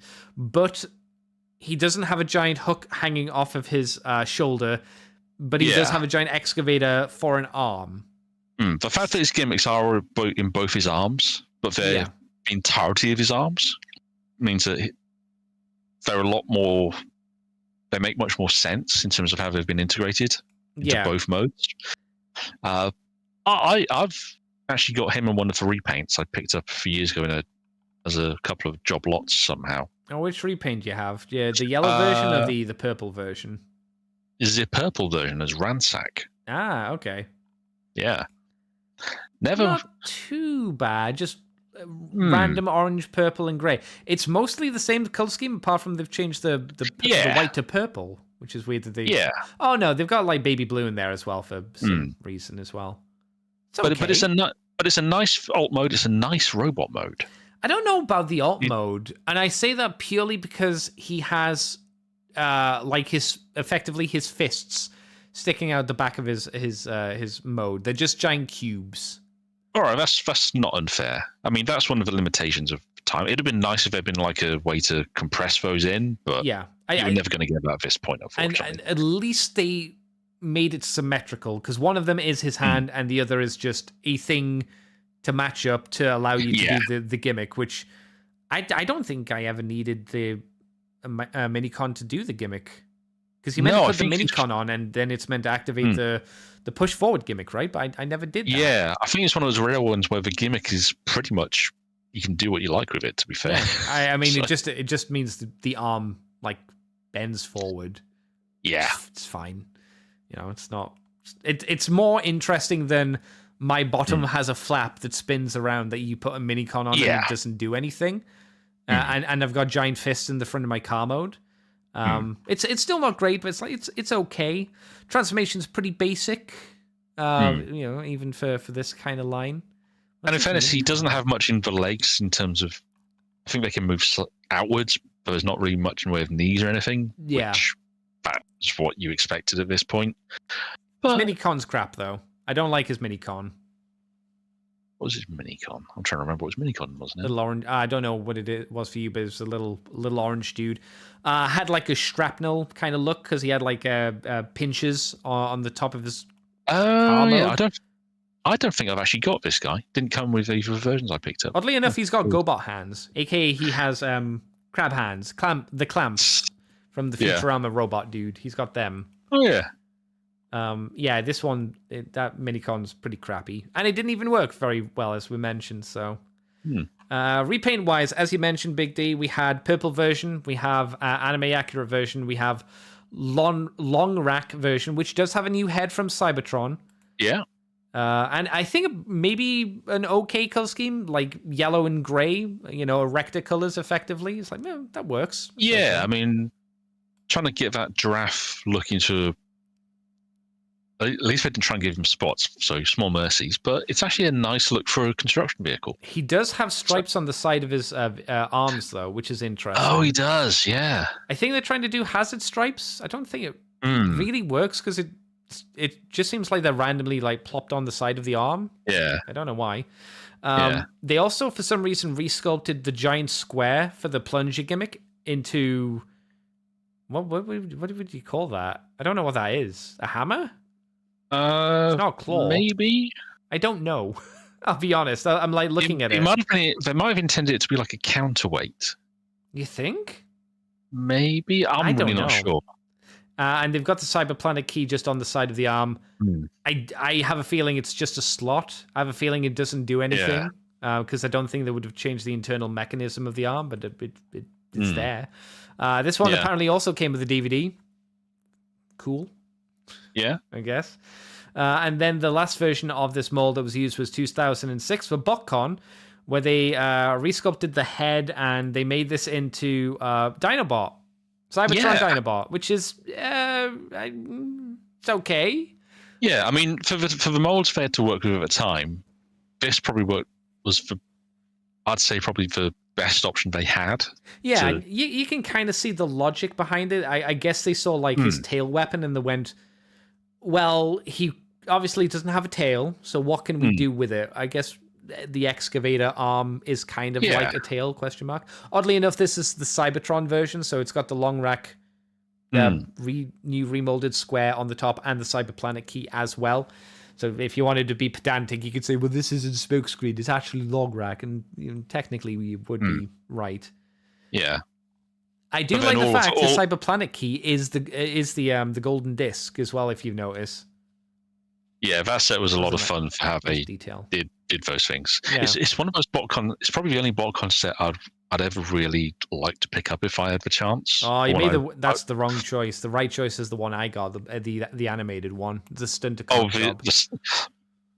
All right, yeah, that's a fair point. That is a really nice one. I was really lucky that was the only BotCon I went to.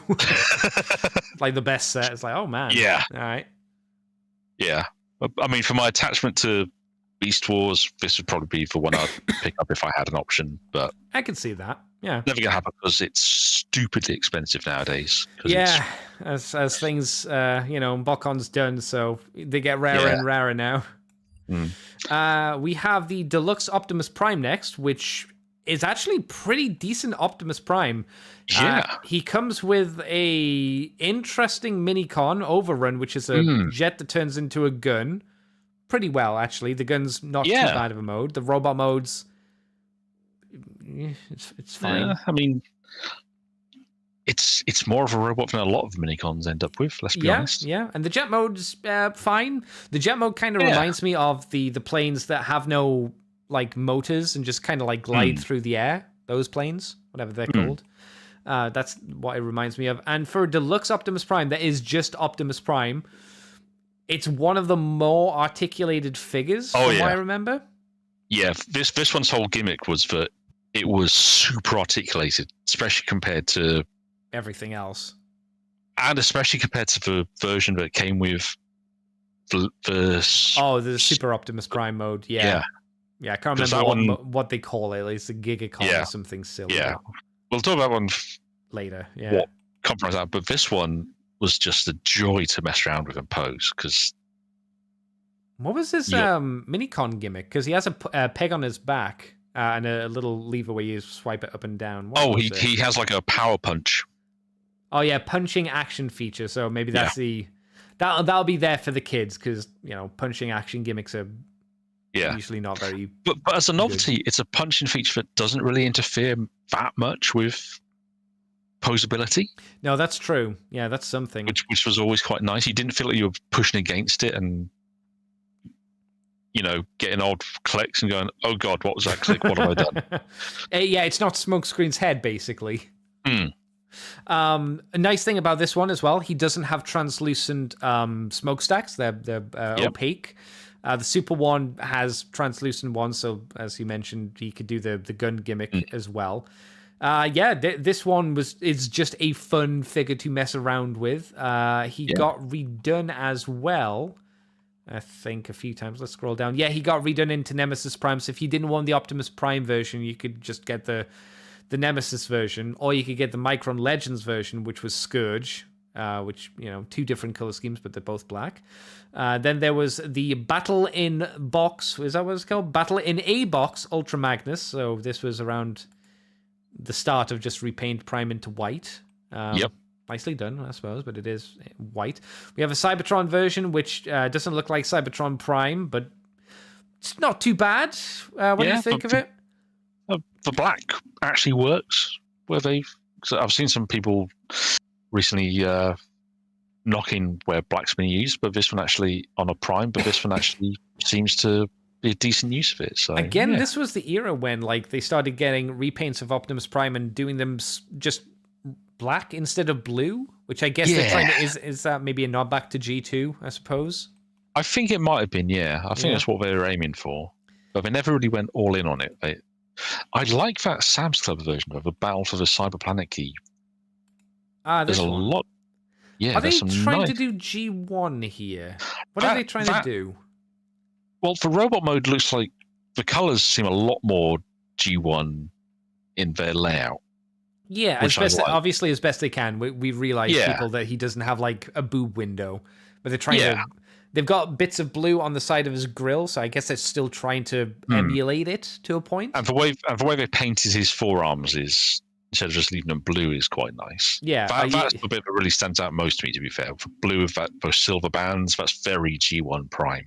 It's weird as well because they molded the fist cover forearm parts, as you mentioned. They're molded in blue. You can see there's a line around, and then for some reason they went, we'll paint it silver for the stripe that you mentioned, and then also red. So there's actually quite a lot of paint just on each of these forearms for.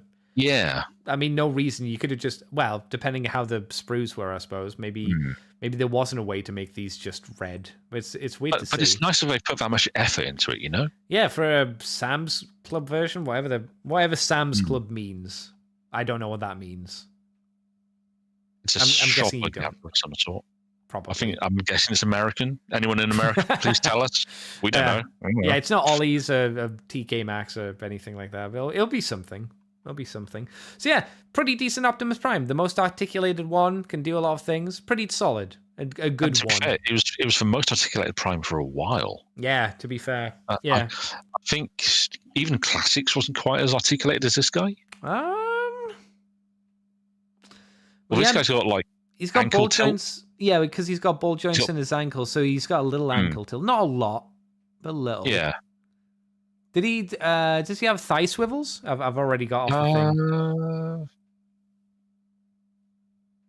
Because Classics did have thigh swivels. That's true. Not thigh, but I don't think he did. So that might be one up on Classics, to be fair. So it's comparable articulation, I would say, yeah, for a long time, because it took a long time between this and Classics coming out. But this was also a deluxe price point, so lot cheaper. Simon Tang says it was a Walmart thing. Oh, okay, thank you. There you go. Okay. Sam's Club. So next up we have Hotshot, which not a loved toy, and I think for fairly good reason. He has the man, the meme. Yeah, this one has been very generously on this website being given multiple modes. So he has a robot mode, a vehicle mode, a race mode. What is the race mode, Andy? Well, you have his gun and you put his gun on the front of his car. He has attack mode, where you basically activate his minicon gimmick and you just take the minicon off and his front bumpers kind of pop forward. He has a robot attack mode, which makes sense. He has a transport mode, which is just the attack mode, but then with the minicon on the engine. And then he also has turbo mode, which is the attack mode, but then the minicon's on the back where he should be, because that's where it's meant to go. So I think this was fairly generous when the guy decided to make these set of modes. Do we think that someone might be a bit of a fan of Hotshot? Or they were just compensating and be like, no, guys, it's not absolutely shit. Look at all the modes he has. He's like 6-shot. Modes in modes. So, did you have a Hotshot, Big D?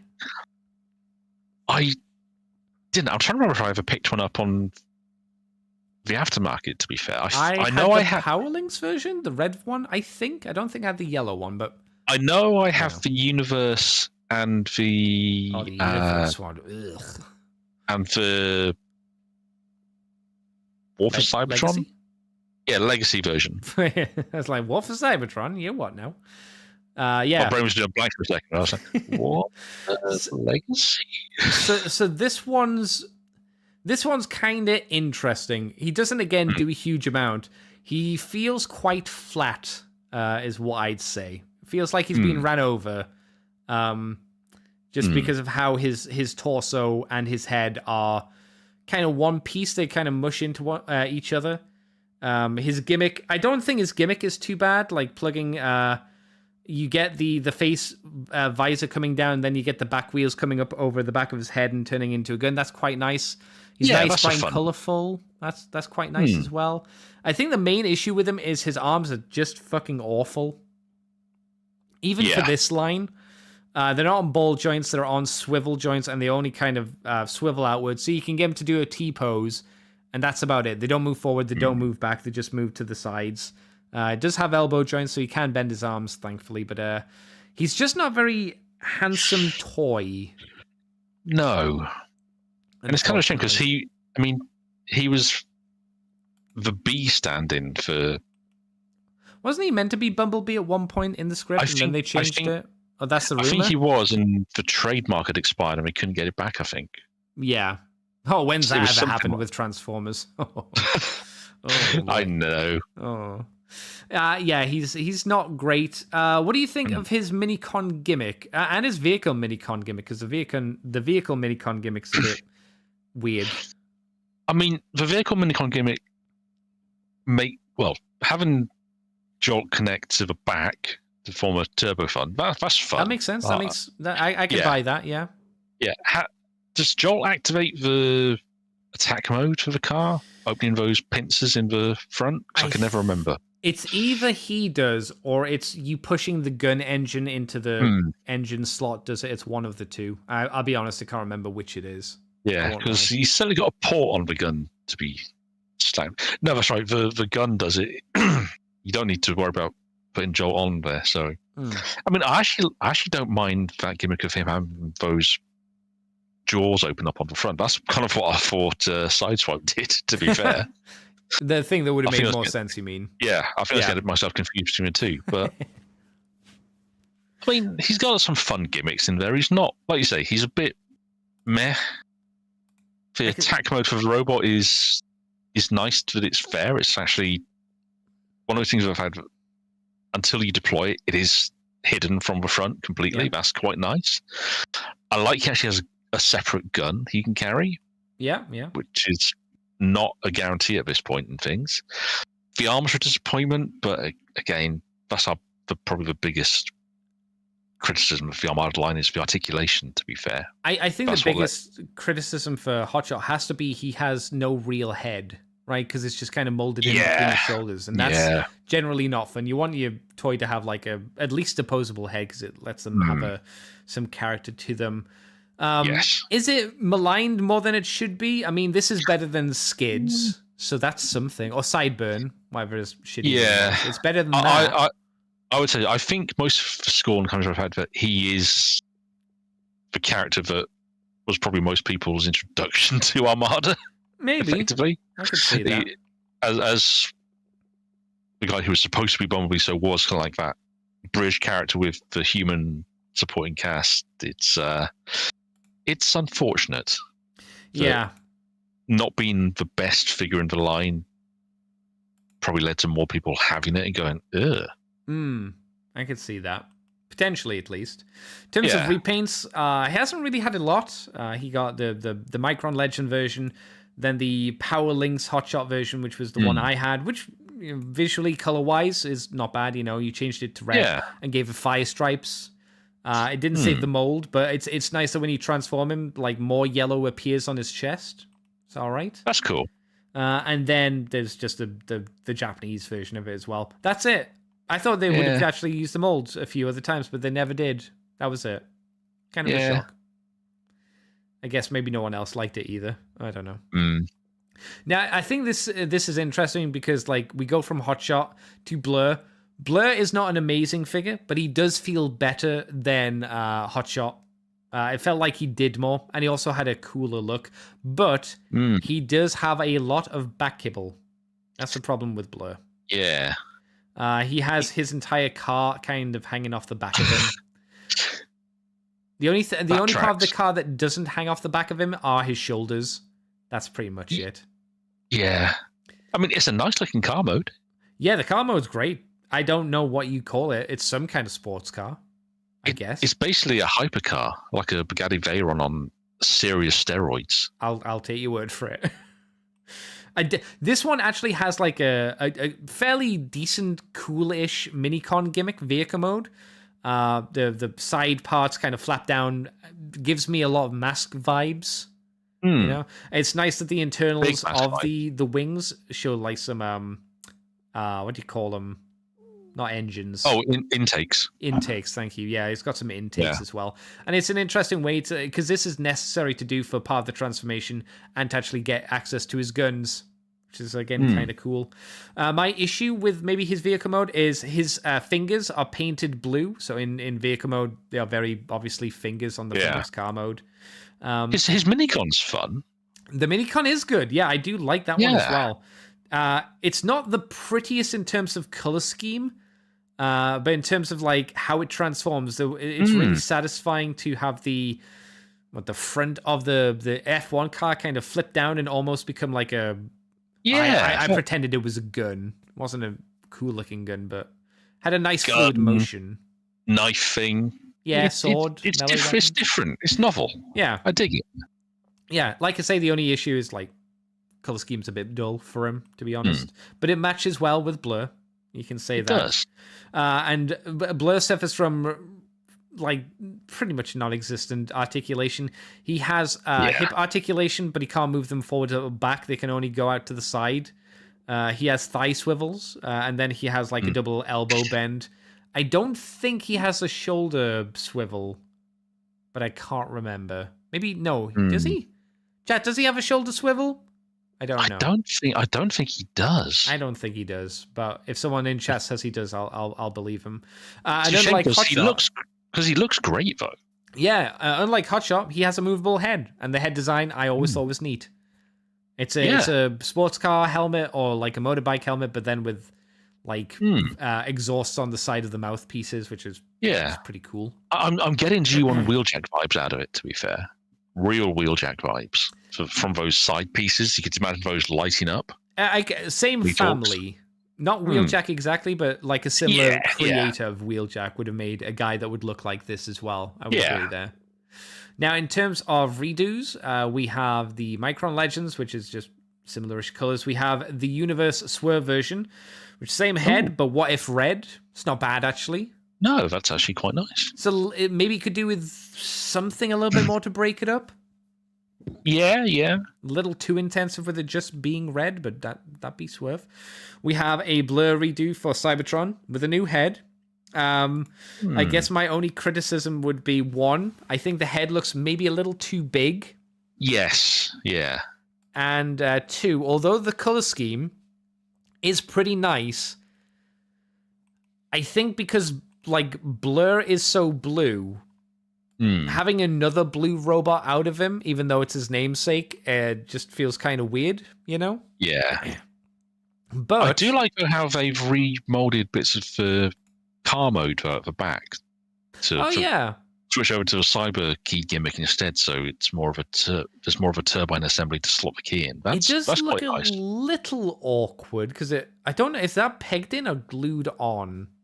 Because if you look in the vehicle mode, you can see like just around the base of it, it's not like completely flush with the car mode, and it looks like there are pegs there. So I don't know if it's pegged and glued, and you're not allowed to rip it off, or if you can actually pull it off itself. I don't know. That's interesting. I do like the top parts that you mentioned as well, of the wings that kind of give like little exhausts on the top as well. It's kind of nice. Yeah. A downgrade though, the intakes haven't got any paint on them this time. So they're just the blue. I'm guessing the rest of the car mode kind of absorbed that kind of paint. budget, so that wasn't done, which is a bit of a shame. Yeah. But out of that Blur mode, BotCon redid him into the Shattered Glass stuff that we got to see for the future. This is a really good new head sculpt for Blur. It was the eye patch, and it looks like it's bleeding. And then the color scheme that we're all used to, and the cool lightning deco. So it really umps the energy. So the Blur looked okay. I think this is maybe the best looking version of the mold. I don't know if the head's still too big. I can't tell. I think it's still a little big, but these revised colors do help a lot in minimizing that. Yeah. So. Maybe some person it would still look a little on the large side, but that's actually no, because they did remold this head. They could have made it a little bit smaller, I suppose, couldn't they? Because they did have to redo the eyepiece. You know what's funny though? Part of me had completely missed that this version existed. So, I'm sure I must have seen it somewhere before, but when they introduced Shattered Glass Blur to the Generations line a few years back, I just thought someone had come up with a crazed mad scientist version of Blur instead as part of Shattered Glass. I didn't realize he existed before this. So, I think the issue with them just redoing G1 versions of molds into the Shattered Glass versions is, to me, the Shattered Glass versions have these more like Cybertronian designs. So he doesn't, like the current Shattered Glass Blur doesn't have these big silly shoulder pads or like a weird lightning cape behind him.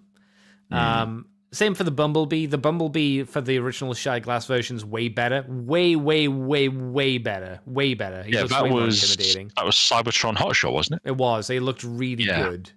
And there are a few others that looked better as well as Shattered Glass originally. But so not a bad one. Blur's fine. He's pretty solid. Cyclonus, very basic. Cyclonus was a very, very basic Transformer. In every sense, because man, was he dumb in the cartoon. He was. His head sits really low as well on his robot mode. It needed to raise up a bit. I mean, it looks like he's about to fall asleep in the image we've got of him here. Yeah. So I'm not a big fan, really, of the robot mode, in all honesty. It's fine. I like the helicopter mode, though. I just like the general design of it. And the combined mode is pretty aces, to be honest. Oh, it says combined mode, but it's just the minicon gimmick, which is his minicon, which is okay.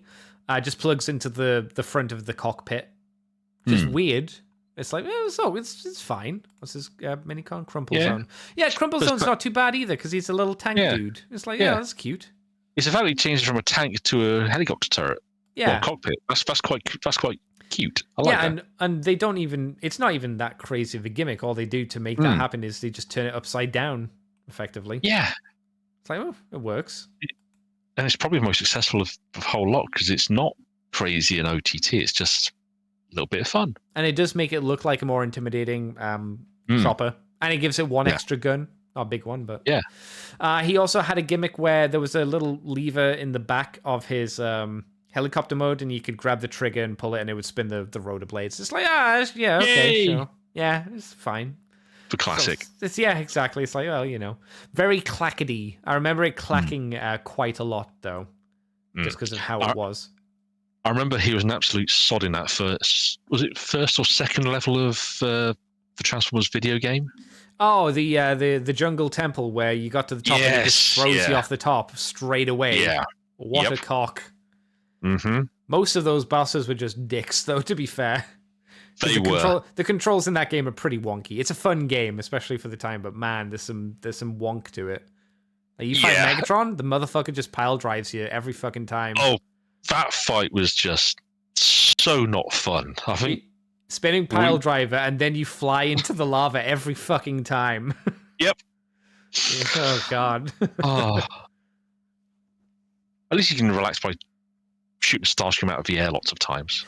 Go back and do that over and over again. I had an issue fighting Starscream because I'm pretty sure something happened where I either just kept dying or I felt like I ran out of ammo. I don't think there is ammo in the game, but for some reason my brain says that you've ran out of ammo fighting him. But I don't think that's true. Maybe I just didn't have the right weapons. You can run out of energy and it could take a while to recharge. Maybe that was it. And some of the combos of minicons would just eat through your power supply. That might have been what it was. Yeah. Because I was like, I didn't have ammo, and I was like, there's no ammo. What? Yeah, it was probably that, to be honest. Cyclonus, though, has had a couple of redos. He had a Micron Legends version where he's called Sandstorm, which is interesting. He had the Power Links version, which wasn't in the show, but he turns green. Okay. But lime green and gray with like a wash on him, or it looks like he just got really dusty and someone's not really giving him a good clean. It's okay. It's not great. There's the KB version, which is what camo is that? Is that Arctic camo? It's like gray with like dark gray and white splobs. Yeah, that's kind of like Arctic/tundra camo. Yeah. Or urban? Is it urban camo? Urban tends to lean a little more blue. I don't know, because remember it could be urban. To me, this was before the time when I remember seeing toys with like the more modern camo, which is like the checkers. This was just the splobs of paint everywhere at this point. Still, less. Yeah, not as much digital camo at that point. Yeah, but this is it's very basic. Like the green one, it's just instead of green, what if gray? It's like okay. There's a bit more to it, like I say, because of the splodging, which is fun. Yeah. And then the upgrade, I guess, is a Cybertron version into Buzzsaw. Buzzsaw being a reference for some reason to Beast Wars. It's like, oh, okay. Are you sure? Yeah, it's like, yes, because he's got a newly molded head, which looks like looked like his original Beast Wars head. Non-mutant head, I should say. And a very bright yellow and a rounded green cockpit. Yeah, and then purple arms as well. It's yeah. Actually, I didn't even notice that. You're quite right. He does have a new cockpit on him. It's an interesting look. I don't think it's that bad, actually. No, it's actually a really nice design. To be fair, I don't know the why way they've played up. But looking at it makes me think of the Thanos copter, and there's nothing about it that looks like the Thanos copter, but it makes me think of it, and I don't know why. I think it's because in the Thanos copter is bright yellow. That Maybe might that's be what's it. going on.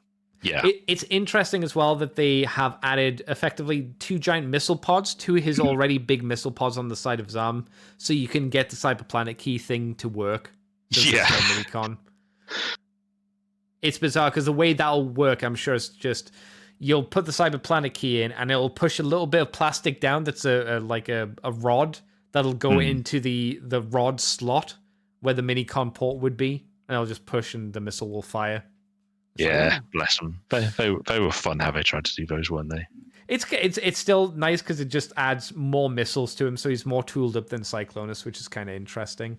XL Hedge says, I want a Cyclonus and Demolisher, a Legacy Cyclonus and Demolisher. So bad. Yeah. I think they could do with an update, you know? They would be nice. And then they're like they're pretty important characters. I mean, thinking about it, we know that we're going to get a Red Alert down the line out of Cannonball. Yep. So really, Demolisher and Cyclonus are the two big. They could probably do Thrust and Sideways, maybe, but they're not as essential. They're not like the beginning of the series characters. Yeah, if you want kind of like the first few episodes, kind of like the ones that sold the series to kids, you need Cyclonus and Demolisher in there because they're the two main goons. They're literally the only ones missing because there's Prime. There's we've got everyone at this point, all coming, like you said, for Red Alert. Yeah. They're literally the only two, and then obviously Wheeljack and Smokescreen and stuff later on down the line. But they're the main ones. But I'm not sure you could. There'd have to be new sculpts because there's nothing really you could resculpt them out of. I wouldn't have thought so. At the moment, so they'll have to be completely fresh. Yeah, which I'd actually be really excited to see them do. To be honest, it'd be interesting to see what they did for them because they'd obviously retool them into something, but I don't know what they'd retool them into. Unless they just did lame basic repaints out of them into other things that doesn't really work. We know that Cyclonus has a Buzzsaw retool right away that they could do at some point. That would probably, if an updated legacy version of Cyclonus with a retool later on as Buzzsaw, that's an easy one. That's an easy one. Demolisher, I'm not sure. Yeah, he's trickier because this mode is much more. It's unique, isn't it? And it's unless he replaces arms with something else, I guess. Yeah, you need to do a lot more tank. work to him, to be fair. Yeah, I think so. But Buzzsaw, yeah, not too bad. Pretty decent. I think these ones all came in like 2-packs. Yeah, they did. This was the Sam Club stuff. So this figure was available with Sam's Club, Optimus Prime, and then it says Long Rack, Run Amok, and Blur. I don't think it was a giant figure pack, but I'm sure they came as fighting packs. Maybe it was a giant fighting pack. Whatever, doesn't matter too much. Maybe it's just the same wave. Well, it was something like that. Demolisher. Well, we'll take a look at Demolisher now. He had a robot mode, a vehicle mode, and then what was very tentatively called a base mode, which was crap. I never liked it. He mainly because he also has a gimmick which I never liked, which was he has a seat in the back of his vehicle mode. I guess when they say base mode, it's meant to be like a anti-aircraft gun turret thing, I suppose. Don't think it ever really worked, to be honest. Yeah, it seems a tad redundant given he's an anti-aircraft tank. Yeah, and I don't think the Minicon would be much better at shooting than Demolisher would be, I would suppose. He comes with Blackout Minicon, which is an okay one. It's kind of fun. They again tentatively give him extra modes with a radar mode where it has a little radar, and then attack mode where the guns are flipped upwards. I'm like, okay, whatever, bro, if you say so. He's quite cute though. He's quite a fun little Minicon. Yeah. Not amazing though, but yeah, it's fine. Demolisher, simple transformer. Could have done with having a little bit better feet on him, I think. But apart from that, I liked his color scheme. I liked his face. The transformation was fairly easy. He had a rotating turret, which was quite nice. And I will say his Minicon gimmick was shit, to be fair, right? Yeah. Do you remember what it was? If you don't worry. I can't remember now, to be honest. So if you look at vehicle mode, right? The image, you can see the peg. So what you do is you pour the Minicon in, and the gray section would jut forward a little bit. And then you could press the buttons that have been revealed to fire the 2 missiles. Ah, okay. What do you think is stupid about this gimmick? Well, you can give me a few reasons, but what do you think the main stupid thing about this is?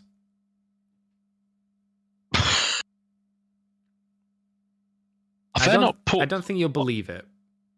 No, go on, tell me. It's only on one arm. The other side doesn't do it. What? The other side doesn't do it.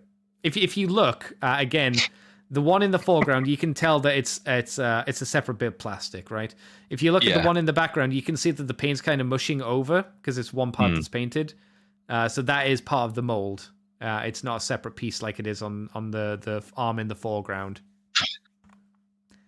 I would have I thought you would have just done with both because, Yeah. But they just did it with the one arm. It's like, okay. I suppose.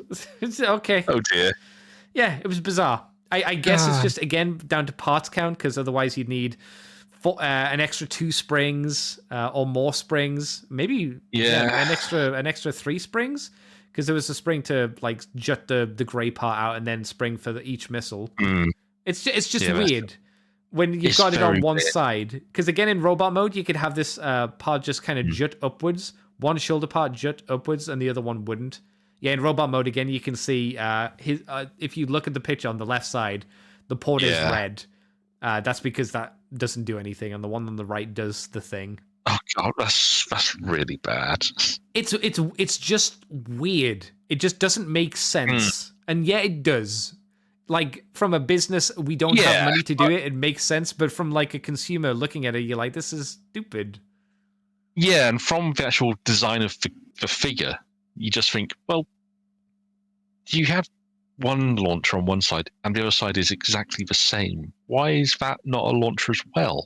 You know what's really weird as well? They could have taken the budget out of a gimmick that they have for the vehicle mode. It mentions down in the features here, which I did forget about until I read them, that you can combine his Minicon into his tank mode because he's got like a little slot between his legs. It can plug into there, and then you press a button and it shoots the Minicon out forward with a spring. So it's not like a crazy gimmick, but it is an extra gimmick. Yeah. Along with the seat, which I think you could remove the seat, you could remove the spring-loaded gimmick, and then you could have just had both shoulders do the same thing. That would have made me happy. If you have OCD, this will annoy you as a figure, I feel. Yeah. Potentially. Mr. White says, radar mode, head equals headshot target mode. He put that in twice. Oh, headshot victim mode. Headshot victim mode, true. I did always like his face design. I like the fact that he's got like the Dragon Ball Z scouter over one eye. It's one bigger than the other. I don't think I ever like translated across into the anime desperately well. Just like looked like he was bemused most of the time, but it was nice.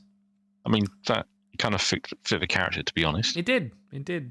Repaints wise, he has the Micron Legends version. There's the Power Links version, which is the red one. Do you like the red one, Big D? I think it's quite nice. Yeah, for white helps to break it up a bit. Yeah, it's again a weird looking tank. No one would ever paint a tank like this, but they have given him a striped camo on the top of the white in the tank mode, and that kind of camo is transferred over to the white over the red on the side of the tracks, which is quite nice again. It's like, oh, that's neat. There's weird. White and red on the tracks, and then on the turret, he's got white and grey camo. Yeah. I don't know why. It's nice, though. Really odd. Yeah. It's nice, but it's a really weird combination. Yeah, like someone would tell you that, and you'd be like, but why would you do that? It's like, I don't know. Okay, we'll do it then. There is the KB Demolisher, which is basically the Energon version. I don't know why it was done for the KB only, but it's Constricticon colors. I thought this was always quite nice color scheme on him, to be honest. I did want it for a long time. I grew out of wanting it, to be honest, but I thought this was maybe my favorite look for him, I think. Yeah, I can get that. I mean, it's not a bad look. That nice kind of like pale yellowy green. That's quite nice. Quite nice purple. The camera flash is really washing out some of the colors, I feel. Yeah. Especially for the headshot, where it just looks like his head's white. It looks like it's glowing. Yeah. Then there's the Cybertron Demolisher, which is camo colored. Stereotypically camo colored, I suppose. This is what you would expect from a kind of army vehicle. It's pretty nice, actually. The robot mode looks a bit strange, I think. Tank modes, I think, look a lot better with how the color goes together. But the tank is a lot more cohesive. I think where the robot falls down, because you got that pan that they've used for the torso or for the turret that everything's based on. Because that's what, if that was, say, the same green as, even not camoed, but just the same green as the legs and the gun pods, I think that might help a little bit. Yeah, I think you might be right. Or maybe if it was that slightly darker brown that there is on some of the, like the... Oh, the tank treads. Yeah, that might have helped it as well. But, maybe. Interesting thing about this is he has no Cyber Planet key. I mean, not slot. Like you can see in the base mode that they're just using the Minicom port, which apparently this key can use somehow. That's really interesting. Yeah, they just cheaped down, went, we're not remolding it. Fuck it. And he's still got the notch in the front for the Minicon as well. Yeah, they didn't get rid of that either.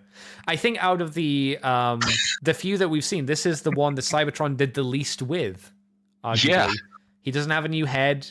He has no new pieces. He's just got a weird, interesting, fairly good color scheme. That's it. It's like, oh, yeah, okay. Fair enough. It's weird. I mean, I might say that the head actually looks better than in terms of how the paint's been applied. Because some of the other ones for paint was a bit messy, I felt. But this one, how they got that black outline for both the eyes, that works quite nicely. That is really nice. Yeah, 100% agree. And just the way the paint's been applied feels a lot nicer on this than some of the other ones have. Yeah, I wonder if it was just a change in how they did painting, or maybe they just put more effort into the painting since there weren't any new parts for it. Maybe. I don't know. It's a shame because I think the Demolisher, the basic Demolisher, I think the paint's been chipped on his nose. Because I don't remember like him ever having a giant splodge of like brown on his nose before.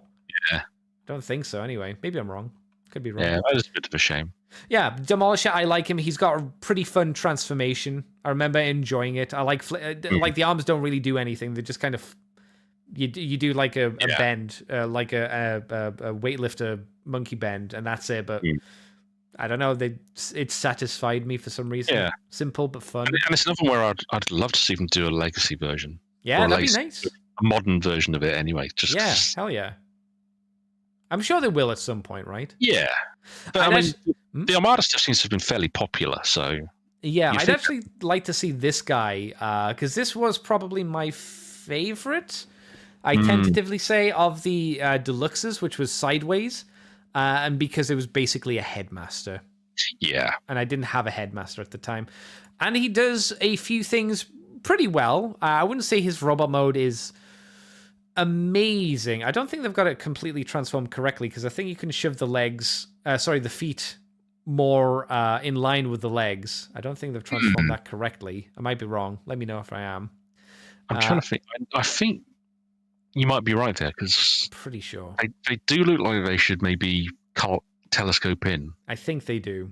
I think they telescope out so you can get the seat for the robot for the vehicle mode, but otherwise it's fine. 3 heads. He has normal head, which no one ever uses, and then he has probably the most intricate minicon, which is Crossways and Rook. Which are, I guess, closest comparable to what they called. The dudes from Double Dealer. Victory. Oh, that too. Yeah. Yeah. I can't remember Macross? their names. No, it's not Macross. It's like dash, tackle, and tackle, dash, and those guys. Yeah. Whatever the fuck they're called off the top of my head. Similar idea. One can be the legs, one can be the top to form the quote-unquote biker mode. And then each of them forms a separate head. Granted, I would say none of them satisfyingly look like the heads in the show, really. No, which is kind of the downside to, having the legs of Minigod hanging off the side. Yeah, you can see it's the attempt. I just mean the general face shape. The gray one looks more like the face that you see Sideways with most of the time. The black one doesn't look like either his good mode or bad mode, from what I remember. A neat gimmick about it is, depending on which head you use, the gray head or the black head will reveal a different Autobot insignia or a Decepticon insignia. That was a very cool gimmick. Yeah. Very cool. He also had firing missiles on the side of his arms, but who gives a shit about that? That's lame. And the bike mode, I think, pretty decent. Robot mode, a bit weird in places. For a bike mode robot, it's pretty okay. Barely any articulation though. Very limited articulation. But the bike itself, pretty solid. And again, the 2 mini-cons combined could ride the bike, and that's pretty cool in itself as well. No images of the Minicon riding the bike, but it could do it. And it did look quite good doing it as well, I would say.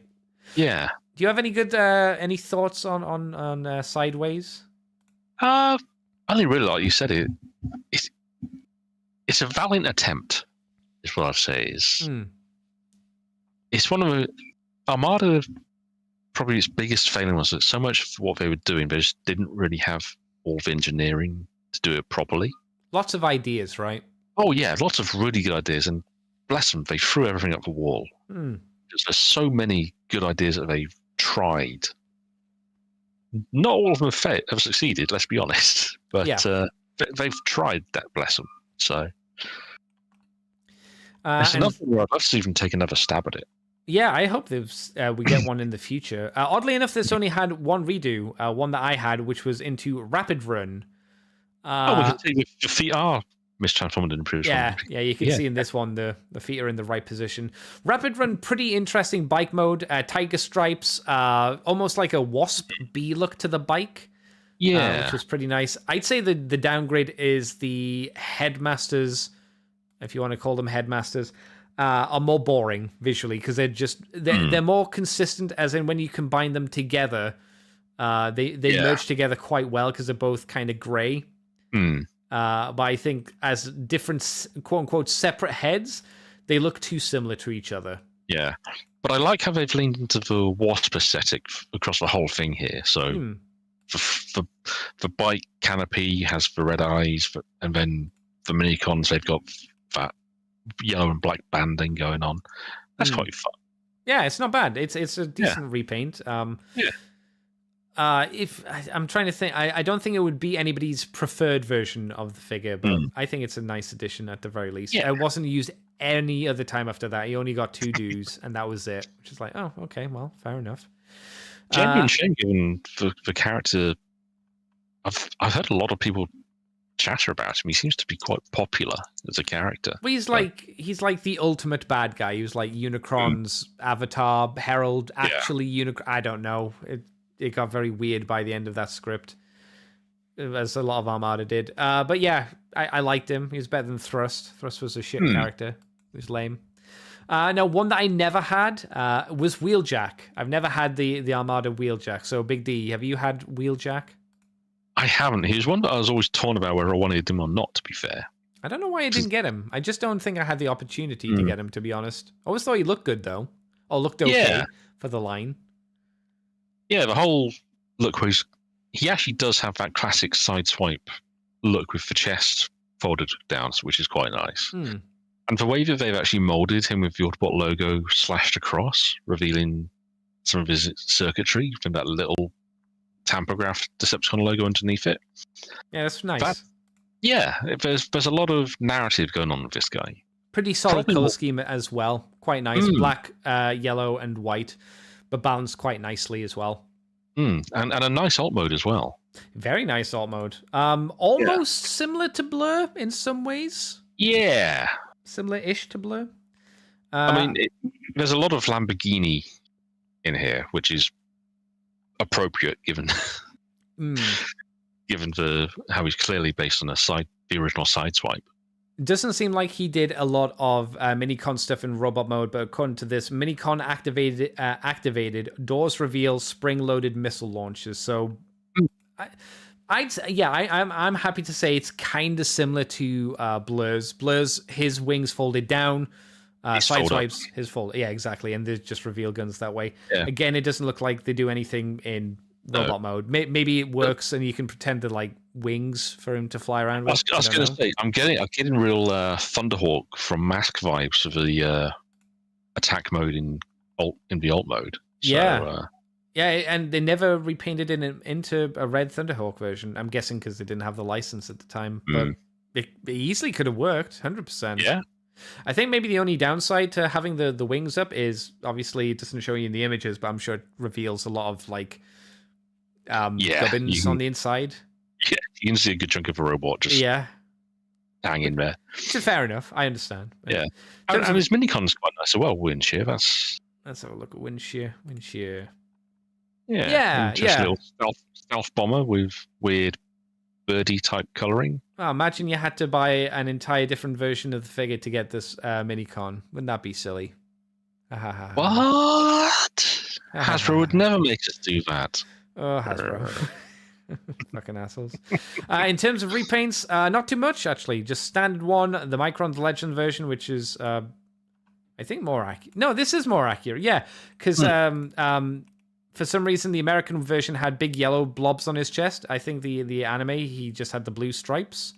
So I think I prefer that anime version, to be fair. That blue looks nice. Quite nice. Yeah. And then the other one is the 2008 Shattered Glass version, which everybody knows because there's a new Hasbro version, which is interesting, I suppose. Very G2 again. Yeah. And it's kind of pastels. If you're down for your pastels, it's very minty. Very minty, yeah. Spear minty. Yeah. Next up, Thrust, the penis head man himself. He has no hands. He only has engines for hands. We'd see this look, oddly enough, continue into the movie line by 2007. Within a few years' time, they do. I think they take inspiration from this in some ways. Yeah. Dirge, wasn't it? Well, Dreadwing? Is that who it was from the first movie line? He had like a mono eye, and he like his entire head was the jet. He was shit. That dark red jet, yeah. No, I'm thinking of it was a grey jet with like a white and a black camo splodges on it. Oh, that's right, yeah, because he was the MiG. Yes, I'll say yes. Yeah. He was in that kind of range of like Swindle, who was just a drone character, who oddly enough probably popped up more in the video game than ever in the movies. There you go. Yeah. Now, thrusts, if I remember, Minicon gimmick was fucking shit. It says Minicon activated wing section spins in both modes. So, yeah, that's right. What you would do is the entire wings on the back would just kind of spin round and round and round like a helicopter blade for some reason. And to activate it, there was a little spring-loaded thing on his chest. That's a terrible gimmick. It is a terrible gimmick. And you know what's worse? He never fucking used it in the show, from what I remember. I don't remember one time he used it. Because it's shit. How bizarre. Because it's a shit gimmick. You'd have thought they'd have just given him rocket launchers in his hands, given he's got engines for hands. Yes, yeah. Just like plop a missile in there, you add a minicon to it, and then he shoots a missile off. I'm genuinely surprised if that's what his gimmick is, because if that's the case, why didn't he have hands? I thought the reason he didn't have hands was for the gimmick. Is this like, why do I have no mouth but I'm a screen kind of feeling? Why do I have no hands, sir? Why? What is my purpose? to butter my bread. Oh my god. It's a shame because I think the actual transformation is pretty fun. The jet mode is interesting. The attack mode for the jet is a little odd, which is effectively you get his Jeep tank mode buddy, and it just kind of sits in between his butt cheeks for his jet mode. Yeah. Like, okay. Yeah, I guess. Yeah. And then for some reason, he also has push missile gimmicks in his legs, which you can't get rid of in robot mode. So he's just got 2 giant green missile push gimmicks just in his legs at all times. That's really weird. It's compromised for no particular reason. I wouldn't say I hate this design. I just think there are a lot of question marks I would have for the design team. There are some very odd design choices going on here. Because I'm not inherently against the penis hat, because it almost harkens back to the cone head designs, right? Yeah. Yeah, you can see what they were going for. Yeah. But like you said, the hands, that's a weird choice. The gimmick, which does nothing, is a weird choice. The missiles in the knees that you can't do anything about, again, a very strange choice. Just and I think, sections where you go, but why though? But why? Yeah, and I think I remember in both the Dreamwave comic and the cartoon, he looked really good in robot mode. Yeah. So this is one hell of a downgrade. I would say so. It's got pretty decent paint apps in jet mode because it's the flat grayish black plastic and then like splodges of black everywhere to give it this oily, grimy look to it, which is quite cool. Yeah, it's a nice mottled camo effect going on there. So yeah. And then he's been done a couple of times. He was done as Powerlinks Thrust, which is what if he was brown and blue and black? It's odd, I suppose. It's not very Decepticon-y colours, I would say. Do you think they might have actually been trying to make him look like Conehead Thrust? Maybe that was the idea. I just don't know where the baby blue kind of comes from for that. Wait, which one of them was blue and yellow? Was that Dirge? Yes. Ramjet was the white one. Yellow's been generous. There was yellow on him, but he's barely yellow. I think that might be what they were going for with the blue and black. They were going for Dirge. Yeah, it just doesn't super evoke it. Shockingly. No, it really doesn't. It's weird. There's also the Toy Dreams Project Thrust. Does it say what Toy Dreams is? This figure was available with Toy Dreams Project Inferno. What's that? Oh, it's a minicon. Which is Toy Dream. Oh, it's a Japanese thing. Whatever Toy Dreams Project is, it was a Japanese thing. So this is thrust in what I would say. Isn't this the Powerlinks? I would say this is the Powerlinks version. This is what I would imagine Powerlinks version thrust would be. Like kind of crimson with creamy-ish white and black. That makes sense. I like how a face been painted on this version. Yeah, same. That looks nice and it's nice and crisp. They did it the same with the previous version. The reason why you didn't notice it as much, I think, is because of the weird blue and then the brown hat. The red hat makes it look better, to be honest. Yeah. If you told me this was the special version, the Powerlinks version, I'd more so believe you than absolutely the Powerlinks version, the brown version. Brown, I'm sorry, does not invoke increase of power. Red does. Red's a powerful color. Brown, not so much, I'm sorry to say. Then there was the Universe Sunstorm, which is what if he was incredibly yellow and white? Yeah. And orange. Gosh. This is what I would call your breakfast transformer. You've got your slice of toast, and then you've got this in your glass, so you can have a nice drink. He has Tropicano vibes to me. Well, it's him or Sentinel Prime from. I think this might be brighter. Titan's Return. This might be brighter because I think Sentinel Prime's like the orange part of him, but then there's this bright Sunstorm yellow. He is meant to be Sunstorm. And Sunstorm was incredibly yellow and white and orange, so he was, yeah. They have done it.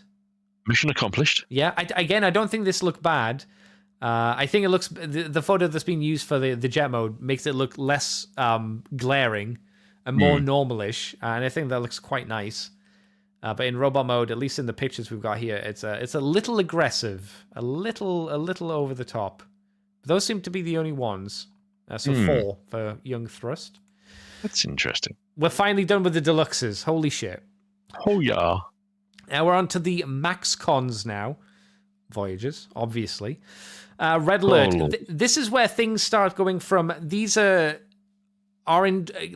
be intrusive gimmicks to, I would say, these are over-the-top intrusive gimmicks. Oh, yeah.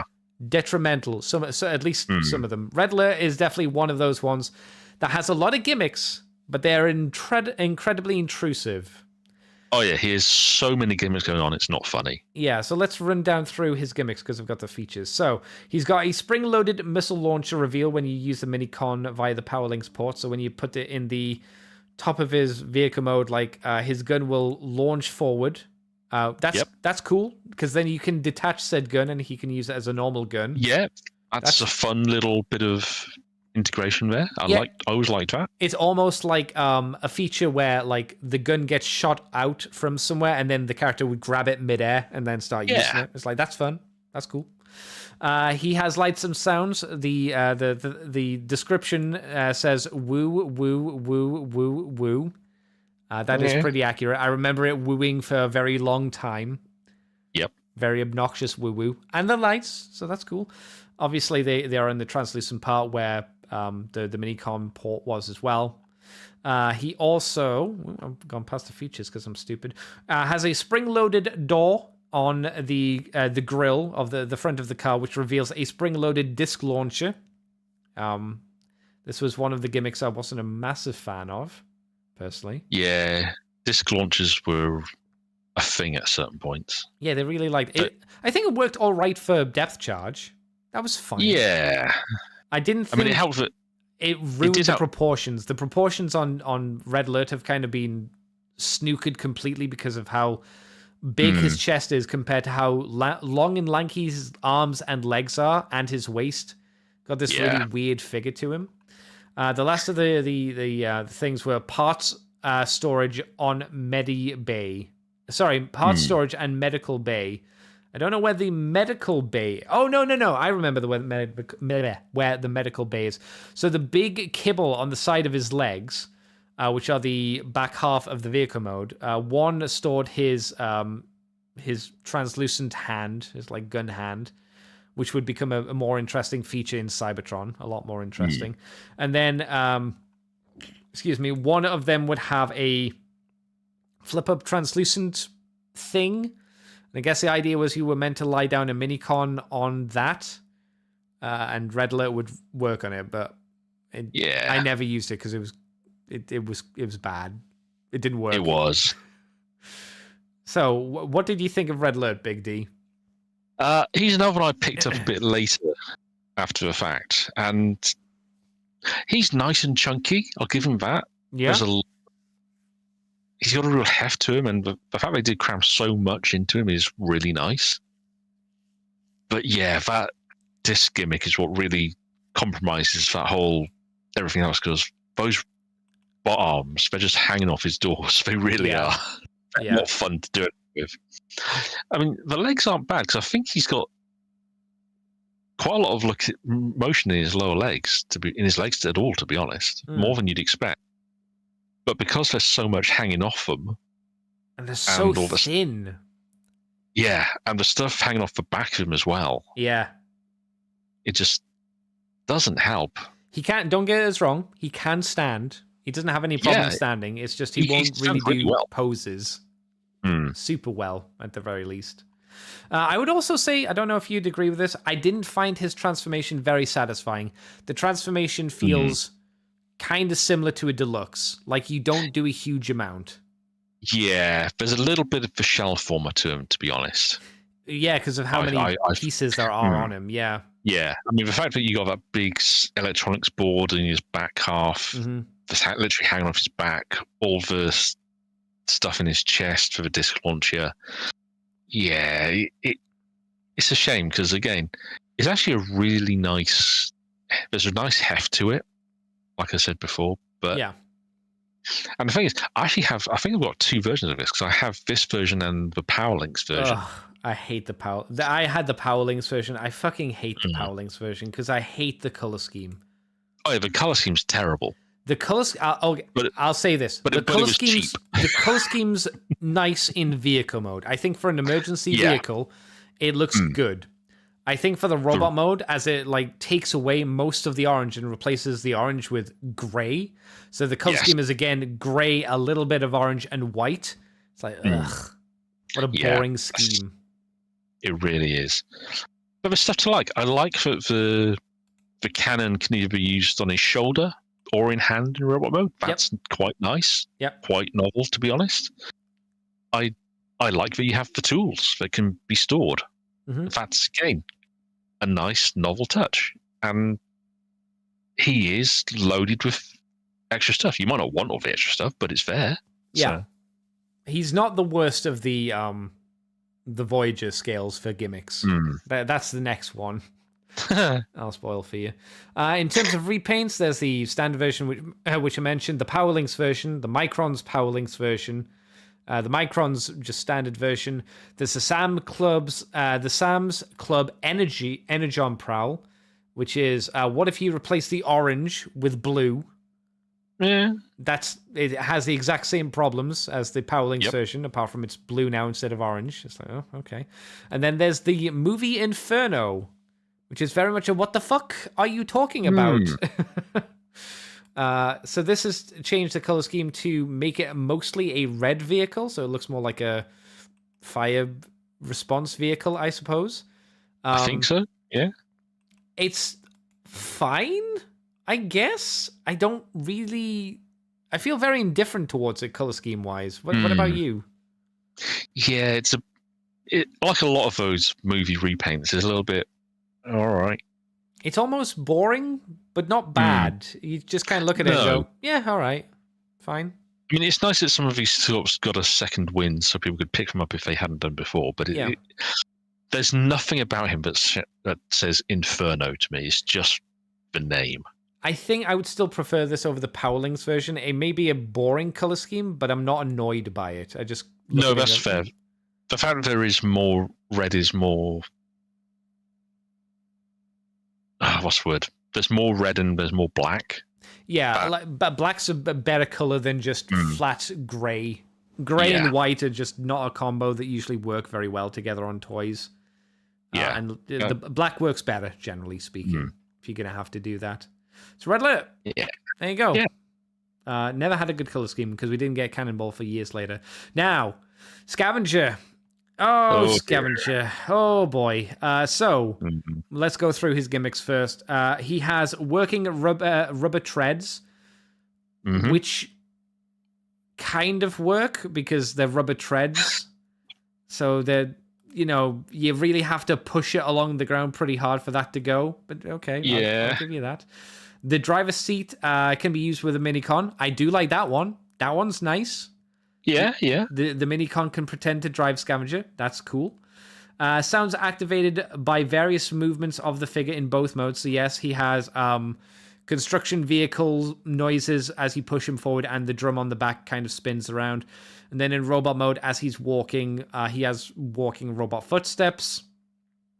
That's both good and bad. I don't mind it in vehicle mode, but it does... We'll talk about the hampering it causes the robot mode in a bit. The rotating drum, which I mentioned, simulates walking and rolling movements. Yep. And then the power links activated thing is he shoots a missile out of his hip. That's shit. It's boring. Yeah. It's a boring gimmick. He just shoots the missile out. Like, oh, okay. So, Big D, what do you think about Scavenger? This is kind of a meme we've had on Moonbase 2 for years, where me and McFeely talked about this. He loved this figure. I don't know if he still has a shit opinion, garbage take on this figure that he likes it. I still think it's pretty bad because of how hampered it is. Yeah, it's all gimmick, this one. Yeah. And unfortunately, it's not a great gimmick. No. He has no legs. No. If you wondered, the legs and feet, the lower half of the if we sliced him in half and we just took his torso, his arms and head, I'd be like, that's not bad. That's a good starting point for a figure. It doesn't do a lot. It's hampered, but it's armada, fine, whatever. Everything below the waist gimmick, the waist twist is bad. It's bad. Yes, he has no legs. It's just a brick that. As mentioned, his feet are his scoop.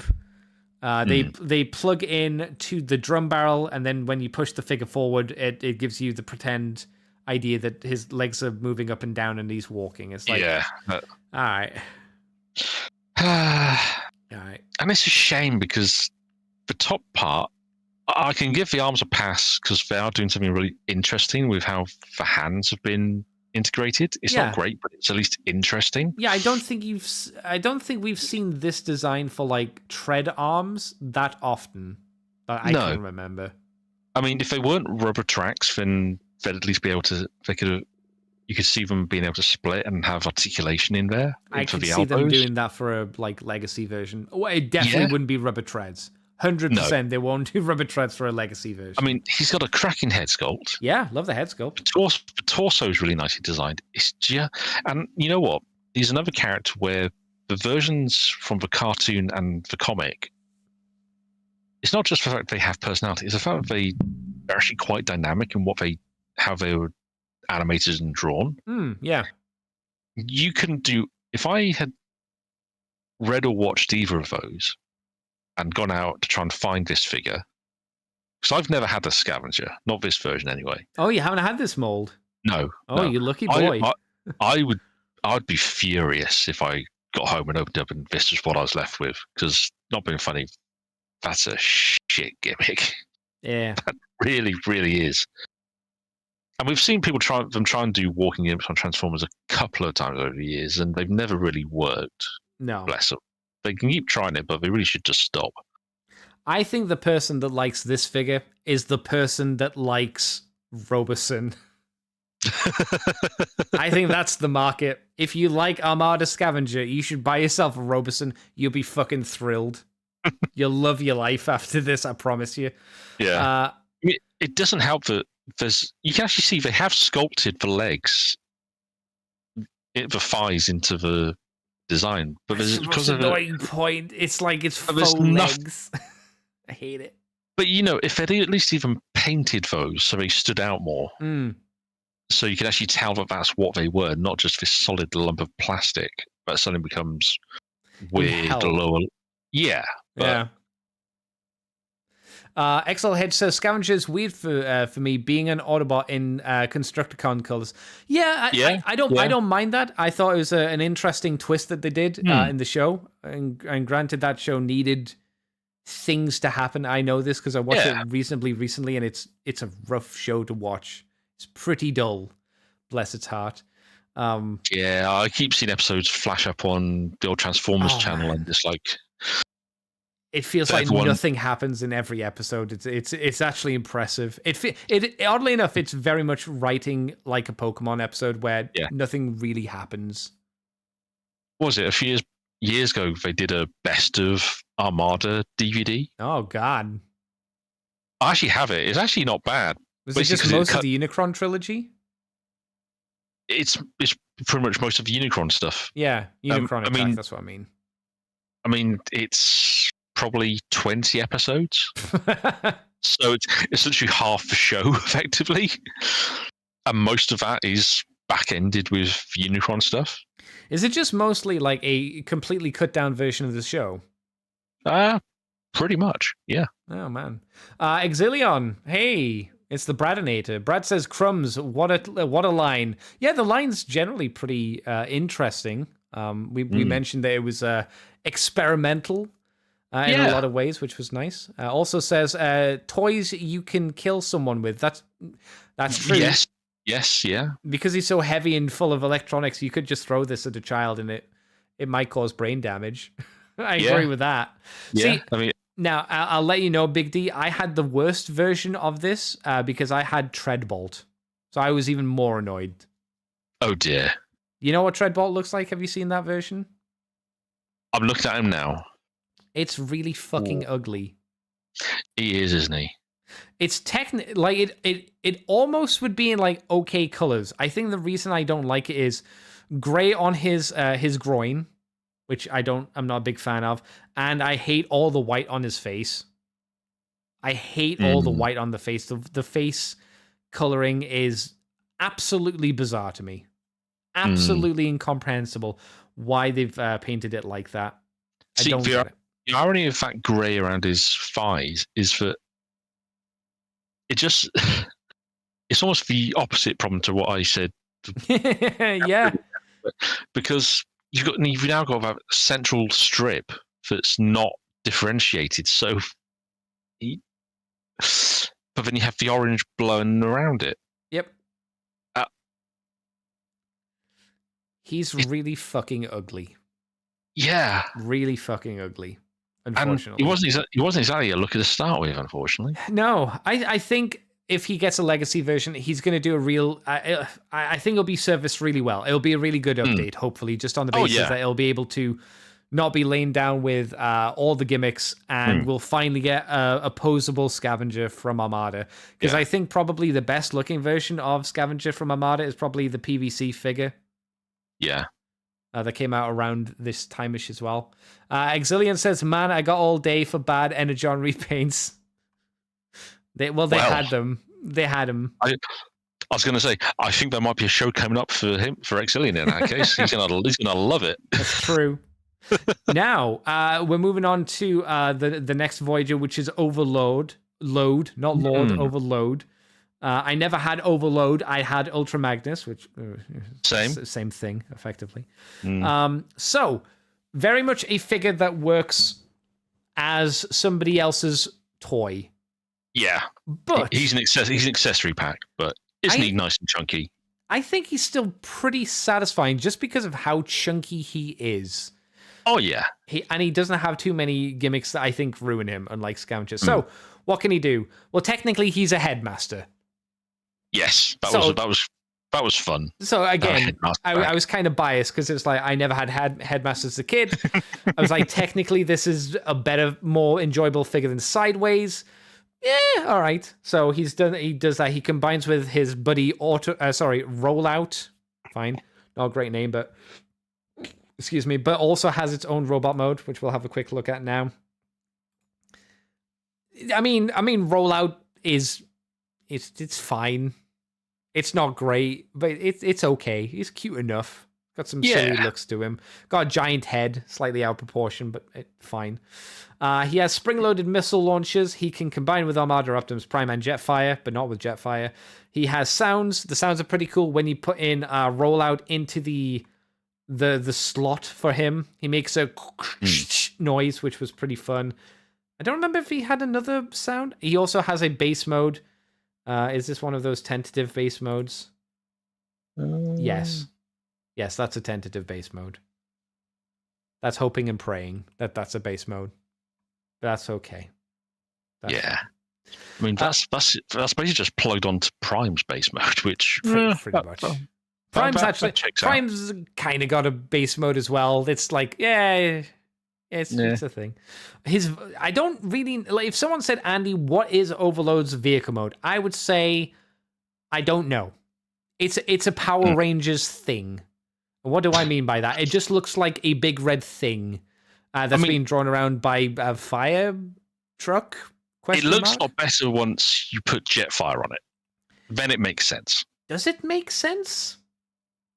Yeah, because he's like a launched carrier vehicle. Okay, yeah.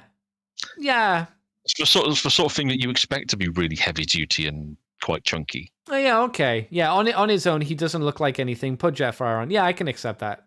Yeah, on his own, he it looks bizarre. And hooked up to Prime, the whole trio is just ridiculously hilarious. Yeah, it's really long. It's ridiculously long. Robot mode for this guy. I didn't mention it, but I like the fact that you can flip up his Autobot insignias and he's just got SAM missiles in there. That's great. Yep. Really fun. Granted, it's his only weapons, but I'm down for that. He pretty much does nothing. He has hip articulation and shoulder articulation, and that's very limited in itself. But he looks nice. He's a Power Ranger brick. Yeah. So if you like your Power Rangers toys, he's very much in that kind of... And let's be honest, hip and shoulder articulation is more than a lot of characters we've discussed tonight have had. Some of them, yeah, I would agree. I'm never quite sure how I feel about his combined gun mode thing. I don't think I like it, to be fair. What, the over shoulder cannons? Yeah. I find that the Power Links the Ultra Magnus version works better, and then when paired up with Power Links Prime and Power Links Jetfire, because all three of those have colors that kind of come together quite nicely. I think it's the general shape that I don't like. It is a lot of stuff going on. Yeah, it reminds me a lot of. Do you know what's it called? Power Rangers Zeo. The one where the Power Rangers were all shapes. It's like the Red Ranger was a star. Yes, I think I do, yeah. He had a robot that it was like a punching gimmick, and the way that it combined with the other ones was it basically turned around and it put its arms over the back of the main Megazord, and it would pretend that those were guns. And that kind of gives me this vibe. It's better done here, but it just feels like it's just a big, overly chunky thing plugged onto the top of Prime. If it could just be the guns, obviously that would be way more parts formery. You know what I mean? I get what you're saying. I think it would look a little bit cleaner. It's just there's almost too much going on to him, I think. I mean, I quite like the fact he becomes this massive backpack. You can imagine it being like a booster for Prime as a whole, not just with the guns, but giving him a supercharger at the same time. Do you not think it makes him look like a Sherpa, though? Carrying, like, rich white people stuff up Mount Everest? Not really, because I've never seen a Sherpa have two huge cannons poking over his shoulders at the same time. You haven't seen the right Sherpas then, my friend. That's all I'm saying. I know some people won't like it, but I quite like the gimmick where you actually slide Overload's legs onto his hands, or where his hands were, to make the gun cannons. And if you wanted, you could just remove his legs completely. It's kind of fun. Yeah, that's parts forming, but it's almost ghost parts forming because you don't need to completely remove them to then attach them. You can, as long as they're lined up, glide them along into the right position. But it is still parts forming. And we're talking about a feature that lets him combine with a character who's already parts forming with his own trailer and another character. Yeah, exactly. So. But yeah, Overload. Do you have anything else on Overload? All right. I mean, like I said, I have the Ultra Magnus version. Oh yeah, I need to talk about the colors. My bad. Good call. Oh yeah. Yes, there was the standard Japanese release. There was also apparently a crystal version, so I imagine that's translucent. There's no image of it though, but there's also the Ultra Magnus version, which is the one I had, which was okay for a color scheme. I thought it was not too bad. You know? And then there was It a was- pretty it was- cool one. What's that, sorry? I was going to say the Ultra Magnus repaint was a surprise when that showed up. Yeah, I mean it was a wave filler. It was one of it was when I was getting back into Transformers. I went to Toys R Us and they had fucking nothing. They had this, they had Treadbolt, and they had Energon Tidal Wave, and I was like, where are the Energon toys? And it was just these fuckers left over from Armada. Because the line technically hadn't kicked off yet. I was like, ugh, all right. Oh dear. And I bought these. Technically, I made my money back way more because Ultra Magnus sold for way more because I had his box and I had his mini-cons and I sold them to someone who wanted them. Might have been Brad. I don't know. Cool. Might have been somebody else. Another nice Costco yellow. That's Costco yellow overload. I like it. Yeah, yellow brown colors works quite well. Did it have a prime to go with? It did have a prime to go with. Yeah. That was a box there, wasn't it? Does it say? Yeah. This figure was available exclusively as Costco stores with the Energon Optimus Prime, or the Costco Energon Optimus Prime. So yeah, they came as a box set. Big box. Cool. And then there was the OT, the official Transformers Collectors Club, Sentinel Maximus, which had a new head, which kind of generic kind of head, and then the color scheme. Yeah. The color scheme reminds me a little bit too much of the Ultra Magnus. It is different. It's a bit too similar, I think, for my blood. It's okay. Do you think they're going for a bit of the Primal Prime color scheme in some ways? That metallic-y kind of dark red? I don't, not in terms of color placements, but I think in terms of superhero color. Yeah, you know, I would agree with that, but definitely not in terms of where they have put. No, not in terms of placement, but the actual layout, certainly. Yeah, I mean it's Optimus Prime colors at the end of the day, isn't it? Just white, red, and blue, or the American way, right? I mean, it's even a version of the Optimus Prime head, effectively. Yeah, pretty much. Yeah, it's what it actually makes me think more of like a Sentinel Prime for some reason. But if you said Optimus Prime, I'd be like, yeah, I can see that too.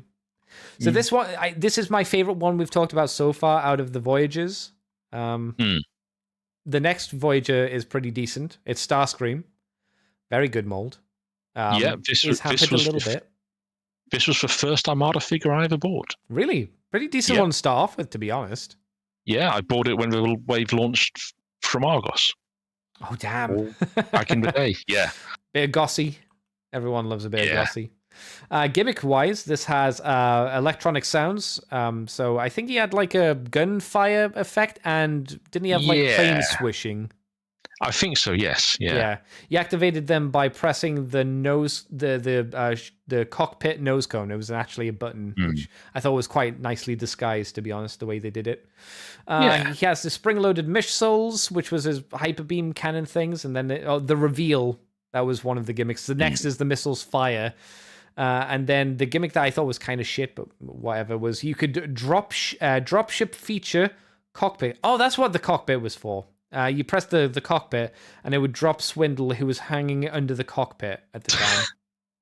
I don't know why that was. I don't know why that was a feature, but it was. You did always wonder what Swindle had done to hack Starscream off to warrant that. Yeah, because it actually got on fairly well in the show. But it's like, just hang on for dear life, dude. Don't worry about it. Yeah. Transformation, again, pretty simple, but nothing is hampered. He's reasonably articulated for the line. Again, nothing really gets in the way gimmick-wise because all of his gimmicks on his back, and the only thing that would fuck that up is if he didn't have big heel spurs. Luckily, he does have big heel spurs, so it works. Yeah. And then his weapon was... One thing that annoyed me was I wish he had two swords. One of his wings turns into a sword, but not the other one. I wish it was both. Yeah, that was always irksome, but it left him looking off. Yeah. Having one. I like how they've integrated it in the more recent version takes on this design, where they've made it like a separate piece you can take off the wing, as opposed to removing a whole wing to do it. There's good and bad points to that, because it's kind of fun that you can actually unfold it. Which you can't do with the newer ones, but it does make it more seamless and it makes it more animation accurate and whatnot. I suppose if it wanted to be, sorry, they actually look like swords as well, as opposed to A wing sticks. just unfolded. Yes. Yeah, it did have a bit more of a sticky look to it. If I wanted to be picky, his arms are maybe a bit on the long side. It's fine. Yeah. And his hands are very small. He's got very like baby hands for how long his arms are. Like his arms are long enough to scratch his knee below his knees. Yeah. That's always an indicator of, are my arms too long? Can you stand up straight and then scratch below the knee? If yes, your arms are too long. You're a monster. Yeah. There's a nice thing where you can actually fold his legs out in jet mode and the arms and get a nice girl walk out of him. That's true. Which is always fun to do for your Macross fan in you. Yeah, I would agree with that. Color scheme wise, he got a couple of all of his redos. I actually think are really good. I don't think he's had a bad repaint. So there was the Micron Legends version, fine. It's a little different, but for the most part the same. There's the Thundercracker version, which is really good. But he has a red face for some reason, but that's fine. It looked good still. What did you think of Thundercracker? I mean, it's an obvious repaint, but I like it. Yeah. Yeah. It's funny in the show was an upgrade, and he was like, call me Thundercracker. It's like, what? All right, whatever. Yeah. I mean, it's a nice design anyway, so it takes the classic Seeker colors really nicely. Yeah. They do a good job about the color placement on it, because it doesn't just look like, it's just Thundercracker's color placement. And it feels like a fresh spin on the character at the same time. Yeah. So. The stripes on the wing are a good example, because Thundercracker doesn't have red stripes on his wings like that, from what I remember. So that's nice. I had this. I didn't have that version. I don't have this version either. The Sam's Club version, which is a gray, black, and red version, which is, again, a very good-looking version. Yeah. Again, I think it's down to color placement. I didn't even mention, he has, instead of like silver highlights for the wings, he's got gold highlights for the wings. Ooh, that's tasty. The wings look really nice with the gold like outline around them. They look really good. Yeah, I mean, it really it's pitched as Energon Starscream, and you do get that vibe out of it. It's got those darker shades that version of the character has, which is, even though it's a completely different body design in Energon, this works really nicely. It reminds me a little bit of the Cyberjets, and I think it's because he has like a red head with the white face, and then they did the extra bit and they painted like the forehead. Not super well. Like if you look at the close-up shot, it could have been done a couple of times over, but they painted like black over it as well, just to make it pop a little bit more and a little bit different. It's quite nice. Yeah. Then they have the Skywarp version, which is Skywarp, but with a completely new head, and he comes with a new minicon, which was actually pretty good. And I really like the new head design. It doesn't look like Skywarp at all, but it's very good.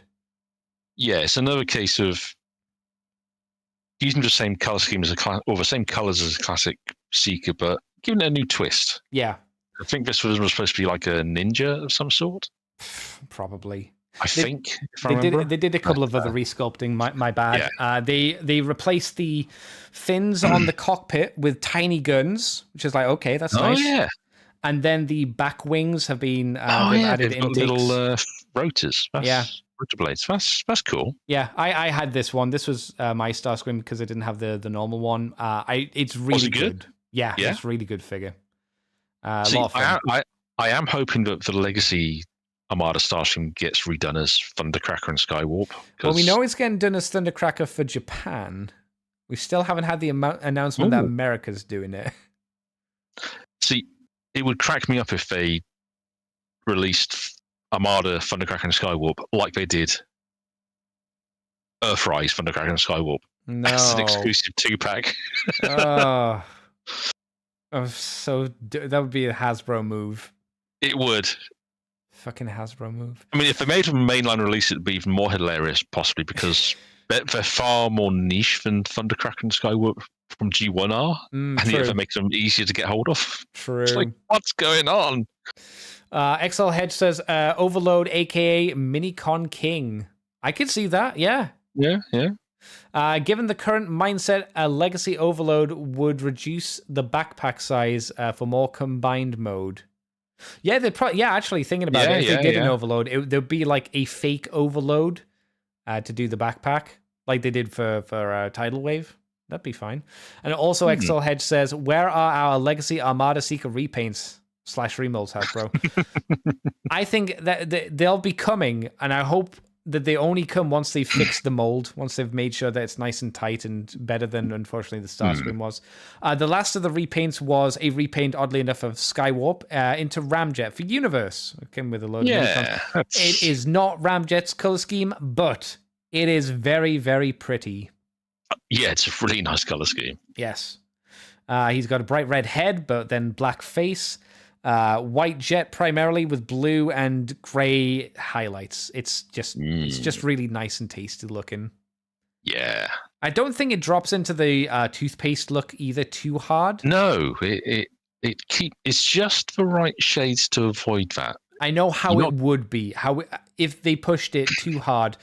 I think if you replaced the arm plastic for the elbow articulation, you made that red. You made the missiles red, and you had just a few more bits of red on him. He would turn toothpaste. That would be it.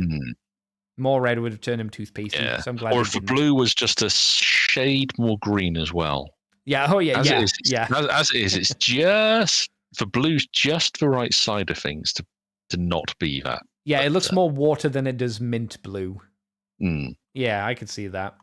So Starscream, very good mold. One of the better ones in the line, I would say. I was going to say, for the first wave of releases, he really was a bit of a stunner. Yeah, one of the best, I would say. There were things coming off of a couple of years of Beast Wars figures and buying. I think my previous figure before this was RID Megatron. Oh, yeah, okay, interesting. So the difference between the two was very striking. Yes, one's a coherent transformer, the other is RID Megatron. Yeah, but in terms of the level of articulation you got out of that era of figures to go into this, it did feel a bit weird to have something that was, on the one hand, he's a lot more stable. Yes. A lot more. But on the other, you did feel the loss of some of the posability. Yeah, that's fair. But it was very much a learning phase for Hasbro and Takara, where they were shifting. But I mean, this was a version of the franchise to get new kids into it. It wasn't aimed at collectors. Oh no, obviously. I mean, this was for the Japanese primarily, and then the Americans kind of tweaked it. Yeah, but I think it did a sterling job. For the most part. I wouldn't say this next one was a sterling job, personally. This is Jetfire. Yeah. I don't like this mold. I don't like it. I didn't find it fun to transform. And I think it's mainly, again, hampered by the fact he has to become trousers. And I think the problem is I don't think the trousers are very good. I'm not sure if he does anything. If I'm kind, I think the jet mode looks quite nice. I think it looks nice. It's a nice, fancy, futuristic jet. Oh, shuttle, I should say. I like the shuttle. I like that he's got an actual bay inside with sculpted detail on the doors. That's really nice. Yeah. The way that the gun becomes part of the engines and has all the sounds for the engine noises, that's kind of cool. Yeah, I'm less okay with that, but it's fine. It's fine. It's fine. Yeah, but I do get what you mean about the fact that for robot mode, he doesn't really have a waist. No. Or hips. I don't remember how secure is the shuttle the shuttle cockpit in the whole stomach area, because I can't remember it being super secure. I think this was probably the least stable figure of the line. Yeah, from what I remember. I don't think I ever had him much in robot mode. To be fair, I basically got him, transformed him again into a pair of trousers, and that's where he sat for the last decade and a half. What is my purpose? To be a pair of trousers. Oh my god. Also, his head sculpt is it's not great. He's got really small, tiny little mouth. I think the way they painted the eyes, they're way too close together as well. Yeah. So it's a little bit poo there. Like I said, I just don't like them as trousers either. They're not very posable as legs. I don't like pretty much the thigh upwards. The knee downwards, that's fine. They're actually legs upwards. Yeah. That's just what part is that of Jetfire? That's his arms, right? Yeah, they're his arms. Yeah, Jetfire's yeah. arms. And they just turn into these big grey slabs, which just don't look like anything. It's another case where I'd like to see another stab taken at this particular design. Sure. I think with more modern engineering, you could definitely help it here, but from what we have, I don't think it's good. I mean, I would happily, if they said they were doing Jetfire and Overload as a Commander Class 2-pack, so Commander Class price point, but with these two figures in, that could be interesting. Or possibly just as each as elite, well, Overload as maybe a Voyager, and then Jetfire as a leader class potentially. I'd be interested to see what they could do with those sort of budgets to make them work and still integrate with Armada Prime. At the very least, I'd be interested to see it. Yeah. I'll give it one positive. I like the chess piece for Armada Prime. Yes, that is quite nice how that fits on. It looks nice. That is not much praise, I grant you. No. But I do like that. I do like that you can use that as a shield in robot mode. That's fun, yeah. It's not a lot. It's not a lot, but it is quite a nice little touch. It's okay, yeah. Does he actually have a mini-con gimmick? I don't think he does. No. Let's see. Lights and sounds. Power links activated missile drop. What missile drop? What the fuck's that? Oh, I think you can plug the minicon into his gun to do stuff, to launch missile. But really, he doesn't have a missile. What's the missile? Oh no, he has two missiles. Oh, they're on the side of the shuttle, aren't they? The missiles. But I think. Why do I think one of those could fit into the gun? No, they can't because the gun's all lights and sound. There are missiles on the side of the jet mode, but not for the actual gun itself. Landing gear formed when combined with the minicon and any subsequent versions of that mold. Okay, so his combination gimmick is he becomes landing a wheel for the landing. Yeah, that's rough. Spring-loaded wing release. I kind of remember that, but I don't remember how he activated it. And then can combine and turn into trousers. So I would say his like gimmick or gimmicks, like the ones outside of trouser power, pretty mediocre. They're pretty bad. I don't even know why they've got the reverse. Why do they have those reverse fins? Are they meant for like re-entry? The image I'm looking at is ones that spring out on. Yeah, transport mode. They're on the side of the shuttle. They just kind of pop out. I think so. Yeah. Weird. I don't think they're that good. Yeah, I'm not a big fan personally. Not a fan. I am a fan of this guy though. It's fucking Tidal Wave. Oh wait, sorry. I shouldn't have skipped ahead. I just didn't want to talk about him anymore. There are repaints to talk about, aren't they? Ooh. Look, there's only 3. I don't care. I don't like him. You can get through this, Andy. No, smelly. Oh, where's Armada? Armada. Okay. Scrolling down. J. Jetfire. There's Jetfire. Okay, so recolor-wise, we have Micron's version. We already know it. We have the Powlings version, which is mostly the same, but then blue. Bits of blue. Yeah. It also has a translucent orange hat. It goes well with Powlings Optimus Prime. How do you think it is standalone? He's fine. He does have a lot of the same problems we've gone over with the regular version. I do prefer the colours though. Yeah, there's just more going on with that blue is just nice, and the way that the fact that you've got some painted detail, pattern going on the cockpit of the shuttle as well. Yeah. It just helps break things up a little bit because it's not a massive section in railroad, but it is a lot of white. I think what I need to see from this to like it more is just a new head mold. I think the head mold drags this down. I'm not a big fan of the color scheme on the head, and I think just generally the way that the head's molded and the paints and translucent plastics put on it is it pulls me away from liking what could be a fairly okay color scheme. Like you say, it's not anything crazy, but the added extra detail to the shuttle mode I think is nice. Agreed. I like the extra lines in it and whatnot. It turns it from a boring shuttle to a bit more of a pop. It's just the head for the robot mode. I just hate it. Hate it. But it's funny you talk about a new head sculpt. Yes, because Timelines made it into Astro Train. Yeah. I still don't like the mold. And I think the proportions when you see Astro Train with the Astro Train head and everything, it looks weird proportionally. But the head mold is pretty okay. It looks like Astro Train, just a little bit surprised. Maybe he's been woken up at 3 o'clock in the morning, told to get to work. But I think the best thing about this is the paint job on it is fantastic. It's really interesting. And this was a good, 2 years before we had Astro Train in the Classics / Chug line? This was 2007, so it says. And that was 2008, 2009 Classics Astro Train? I want to say. Let's see. It should tell us here. Oh, it doesn't. It doesn't say who it shares names with, which is annoying. Usually does. But yeah, I can't remember exactly when the Classics one came out. It couldn't have been that long because 2007 was the movie era. Yeah. Astro Train. Oh no, Astro Train from Classics was a year beforehand. Really? 2006, yeah. Huh. According to the website, at least, yeah. 2006, so it was the year after. Well, I stand corrected.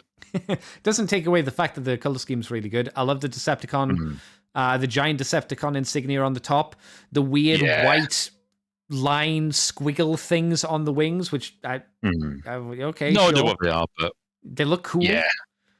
Then just orange and yellow engine thrusters, and then random yellow stripes on it. It looks really good. Again, I don't really like the robot mode, but I think the shuttle mode looks amazing. Looks really good. And I have to give the TCC this shout out, at least the fact that they bundled in a trio of minicons just so they could reference hook, line, and sinker from the comics. Yeah, it's stupid but fun. I'm down with that. Yeah. I wish they'd shown a picture of him as a pair of trousers. He still would have probably looked pretty bad as trousers, in fairness. But he does have that feature, so I don't know why they didn't show it off. But yeah, that's that. Let's move on to the best one. Probably, this is my favorite toy of the line. I was just like ringing it through my brain there. Is this my favorite? Yes. Tidal Wave is my favorite figure of the line. I really like Tidal Wave a lot.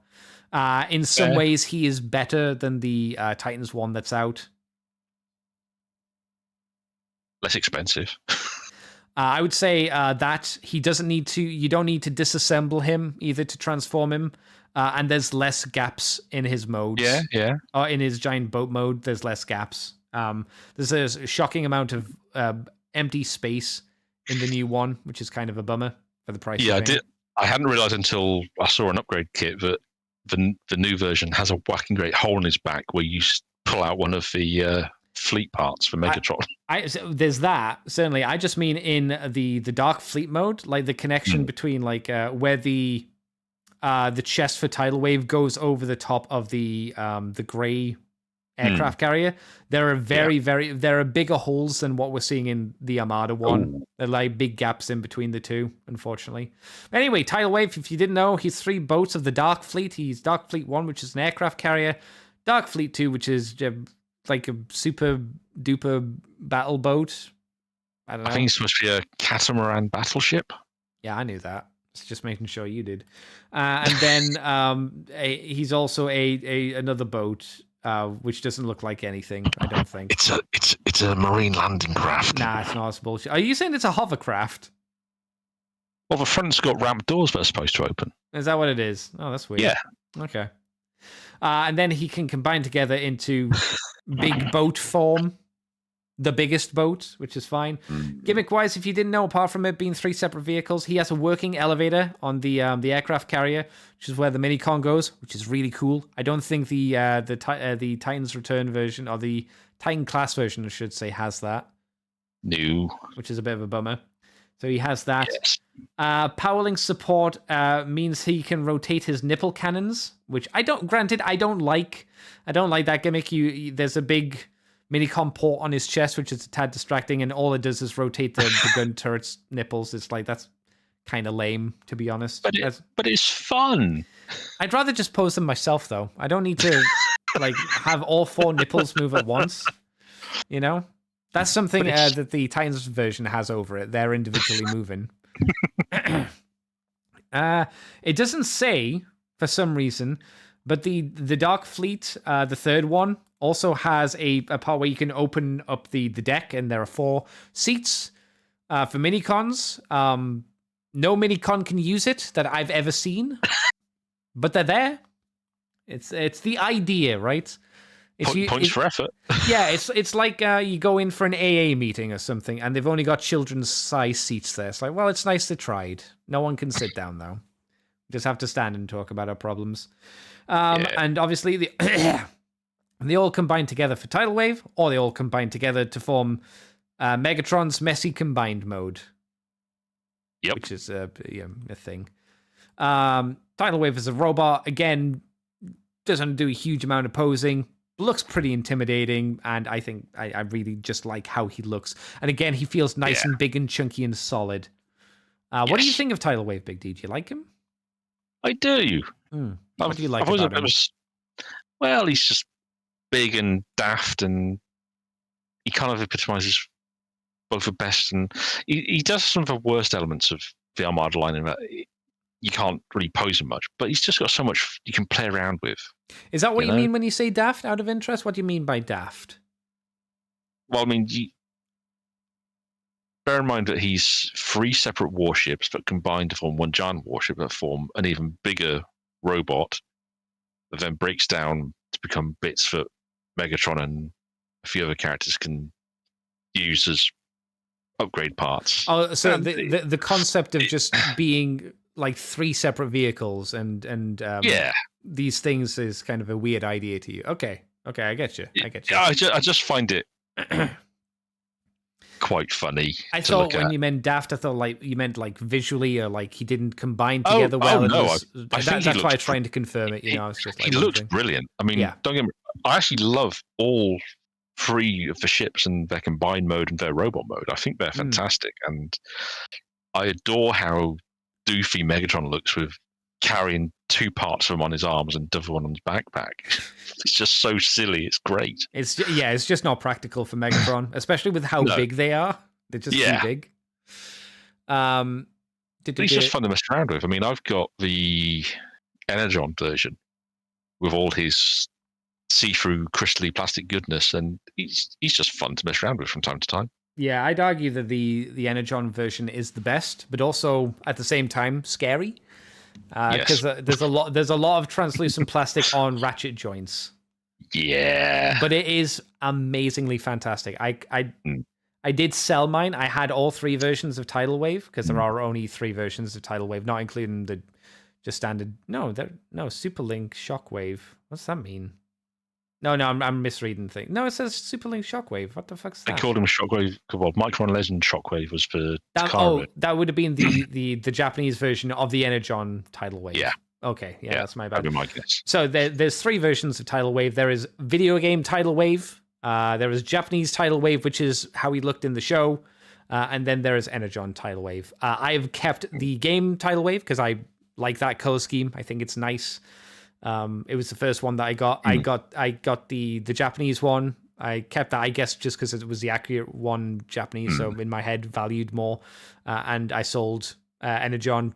I must have needed the money, even though it's a really good color scheme. Yeah. I really like Tidal Wave. I think the Takara version is probably the most cohesive color scheme of the 3. It is the most boring. That I would agree. It's most obviously Decepticon. The video game color scheme is it's a weird one. It's weird, but it feels more believable, if that makes sense. Each segment feels like they're separate vessels in their own right. They're not part of, until they combine, then they do kind of all start I'd say the only way I would disagree is Dark Fleet 2, because I don't think I've ever seen a Death Guard green boat with then a grey half as well. All right, that's fair. I'm not saying I don't like it. It's just it is a weird choice. It somehow works, and that might just be the 90s kid in me. But I do find it more interesting. Yeah, there's nothing wrong with the Japanese version though. But it's just like the Energon version is quite nice. The fact that they did the lightning detailing is just crazy. And it's everywhere. It's not on just like one part of it. It's every boat has the lightning design on it. It's really interesting. That really helps tie all three of them together. And for white, it's quite a novel set of colors for them to have used. Yeah, white, blue, gray, and gold. You wouldn't have think it would work. But it does. Yeah, very successfully. But like you say, there's a lot of translucent plastic on ratchet joints, which nowadays, well, good luck. Yeah, I'm sure they're fine, but it is one of those things that, I'd look at and go, I think if they, I think the problem with them doing Tidal Wave as a Titan class scale is it's less likely that we'll get Energon version or video game version, which is kind of a shame. I'm not saying it won't happen. I'm just saying it's less likely. If they were to do a repaint, I could more easily see the video game version getting it. However, part of me would love to see them try and do Energon Tidal Wave as a Titan.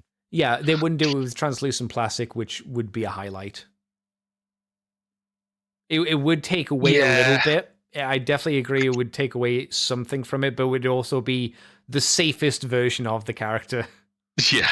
In some ways. Although, equally, wouldn't you just love to see them try and implement the translucent just to hear the horror stories afterwards? Oh, yeah, especially with how heavy the joints and the ratchets would have to be, because it's a Titan scale. Yeah. Excel Hedge says, at least the Decepticon repaints of the Jetfire gave us the movie combinations. Huh. Also, Andy Google Timelines Astro Train combined mode. Okay, hang on. I don't want anyone to see my porn, so let's turn that off. Let's have a quick look on Google. Timelines Astro Train combined. Will it just show me? Oh yeah, there's a picture of it. Oh, it's mostly boring. It's just purple pants. It's just mostly just purple pants. Is there a good version I can show on stream? Yeah. Yeah, it's fine. The gray chest panel, that's okay. The back looks quite good because obviously all the painted details on the back. But apart from that, it's just like little on the boring side, little dull. Yeah. Simon Tang says the little turrets on the Titan are very tight, very hard to work with. Oh, that's a bummer. When you swoosh on the old Energon toy, you need to use hands. You need to use two hands. The clips are not very solid. Oh, I could believe that. Yeah, let's have a quick look. Oh no, the ratchet joints on the arms are white plastic. They're not translucent plastic, but they are going into translucent plastic. That's interesting. I guess the benefit is they're not Energon, where they use the actual joint as translucent plastic. So a minor save there, I suppose. Yeah, Tidal Wave, very good. Next up is Megatron. As well as, is it just Galvatron? Galvatron and Megazak.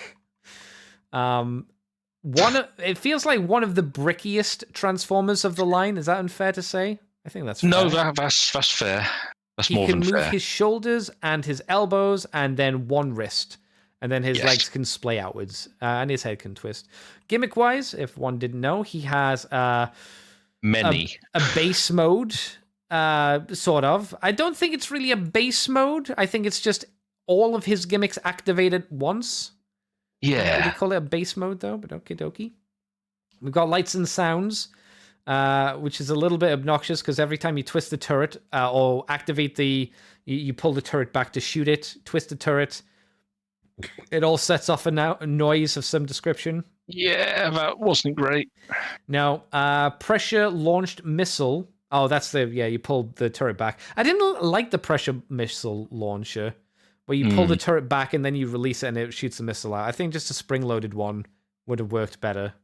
It's fine, but not the best. Powerlink's port activate reveals spring-loaded missile launcher. That's on the top of the turret. Yep. If I remember. Yeah, it's one that's facing backwards, then it just... Yeah, switch over? it's the L joint, isn't it? Where you push it down and then turn it to the left or to the right, depending on the thing, to lock it into place. Then you've got those 2 missiles that fire. Push button to activate power link's port reveal. That's the one on the front of the H-tank mode where you have the little grey flaps, and then like all 3 grey flaps unfurl and have a port on each thing. Which I'm never quite sure what that was meant to be. Was it meant to be like a... I think it's supposed to be missiles? capture points. Oh, I thought there were... You know how like in on some silos, missiles will have that kind of look, and then they'd open like that. I mean, it doesn't make sense, because if you look at the height of the tread, there's no missile that would really fit in there, but that's how I always interpreted it. There's a sliding ramp with a Minicon capture claw. So, is that the other thing on the front of the tread? The other tread? I think that is, yeah. Because I would say those are 2 separate things. There's the ramp, and then there's the capture claw on the back of the leg. Because there isn't a claw on the ramp. Again, I didn't really like the ramp. The ramp seemed very superfluous. Yeah, some of the gimmicks were a little bit on the odd side. It felt more like a catapult launch ramp. Like a jet. Supposed to be. I thought that's what that's supposed to be. That makes sense. Yeah, I could see that. That makes a lot more sense than it being a ramp for like cars to go on. The capture claw, nice idea. I don't think it works too well. Maybe you meant to like it's a drive-by in a tank, and then like the claw would come out and then eat them. Yeah, the Pac-Man. I don't think could a lot of minicons fit in there, because it's not a lot of space. I think you could fit 1 or 2 at most. So depends on what mode they were in. That was okay. It was an okay one. That was the minicon holding cell. I don't know what the capture claw that they're talking about there means. There's the Power Link's activated combat knife. That's the one on his left forearm. Where you press it forward. It's the reason he has a fucked up weird hand. A little knife comes out there. I think that one's quite good. That one works pretty well. It does mean he has a really strange looking hand. He has the pincer horns, which I don't like. He just pins together like his big horns. You squeeze them. They are kind of funny though. They're just weird. I don't think they're like a really good gimmick. Mainly because it can't do like in the 1 or 2 episodes of the show, where they kind of bend forward and then stretch out like Mr. Fantastic's arms, and then they work like chainsaws for some reason. I do like that the legacy version lets you duplicate the bit at the end of the series where he uses them as swords. Yeah, that's kind of fun. I think the problem with the legacy one is they're able to be knocked out a little bit too easily, but that's a different issue, I suppose. Yeah. Then there is the spinning turret attack mode. So you swing the turret forward, and you have all the guns forward. And then there's a little teeny tiny handle on his waist which you can crank, and it spins it round for you. Which is, I think most people, when they see the spinning gimmick, they don't actually know that there's a tiny handle on the side of him, because it's not big and it's not very obvious. I have this toy I bought secondhand. I didn't know it had that handle. Yeah, if you look, like, when you like when you pull them up, there'll be a little tiny crank on the side, and there's a little tiny notch where that crank handle goes for when you're putting them back into robot mode. I can't remember why I found that out, but I was like, oh, that's weird. And also can combine with tidal wave. I don't know if I mentioned it, but I think isn't there a sound gimmick where in the picture's called attack mode, you see where leader 1 is. That turret port, doesn't that twist like a little bit left or right and it makes a machine gun sound? Possibly. I think it does, but again, I'm not sure. Don't hold me to that. So yeah, he's laden with a lot of gimmicks. He's probably the most Minicon ported figure in the line. I think. Well, I think Unicron might beat him, but that's purely because Unicron is freaking huge. I remember the capture claw. The ramp and capture claw. I don't. It doesn't describe what the front thing is meant to be. But is a claw on that? It's on the other leg. One leg has a big grabby thing, and then on the other leg there is like a little ramp that has a tiny claw that kind of slides outwards. There's just no image of it on here for some reason. I'm just looking at it from the tank mode a second in the pictures. There's a panel underneath where you got those 3 hatches that open on the front of the tank. Yeah. With a minicon port attached to it. Yeah. And that's on a hinge. Yeah. What does that do? That's where the arm's stored. Oh. That's where the arm's stored. That's for both sides. You flip that up and you flip the arms out from that. That tells you how long it's been since I used this figure for anything. He's in a box somewhere. Yeah, the capture claw, if you look at, again, like just the standard robot mode, on our right side, you can see a little purple thing just around one of his foot. You push that out, that's where the capture claw is, and that leg there, you unfold, and it's got the ramp in. I forgot about that. I don't know what they class the yellow thing or the orange thing on the front of the other side of the H tank. I'm not sure. I'd say this is kind of like the opposite of Scavenger. It's a toy laden with gimmicks, but I don't think they annoy me. They don't annoy me nearly as much. I think I've worked out what that bit on the other side is. It's the Power Links launch ramp, so it is for jets and stuff.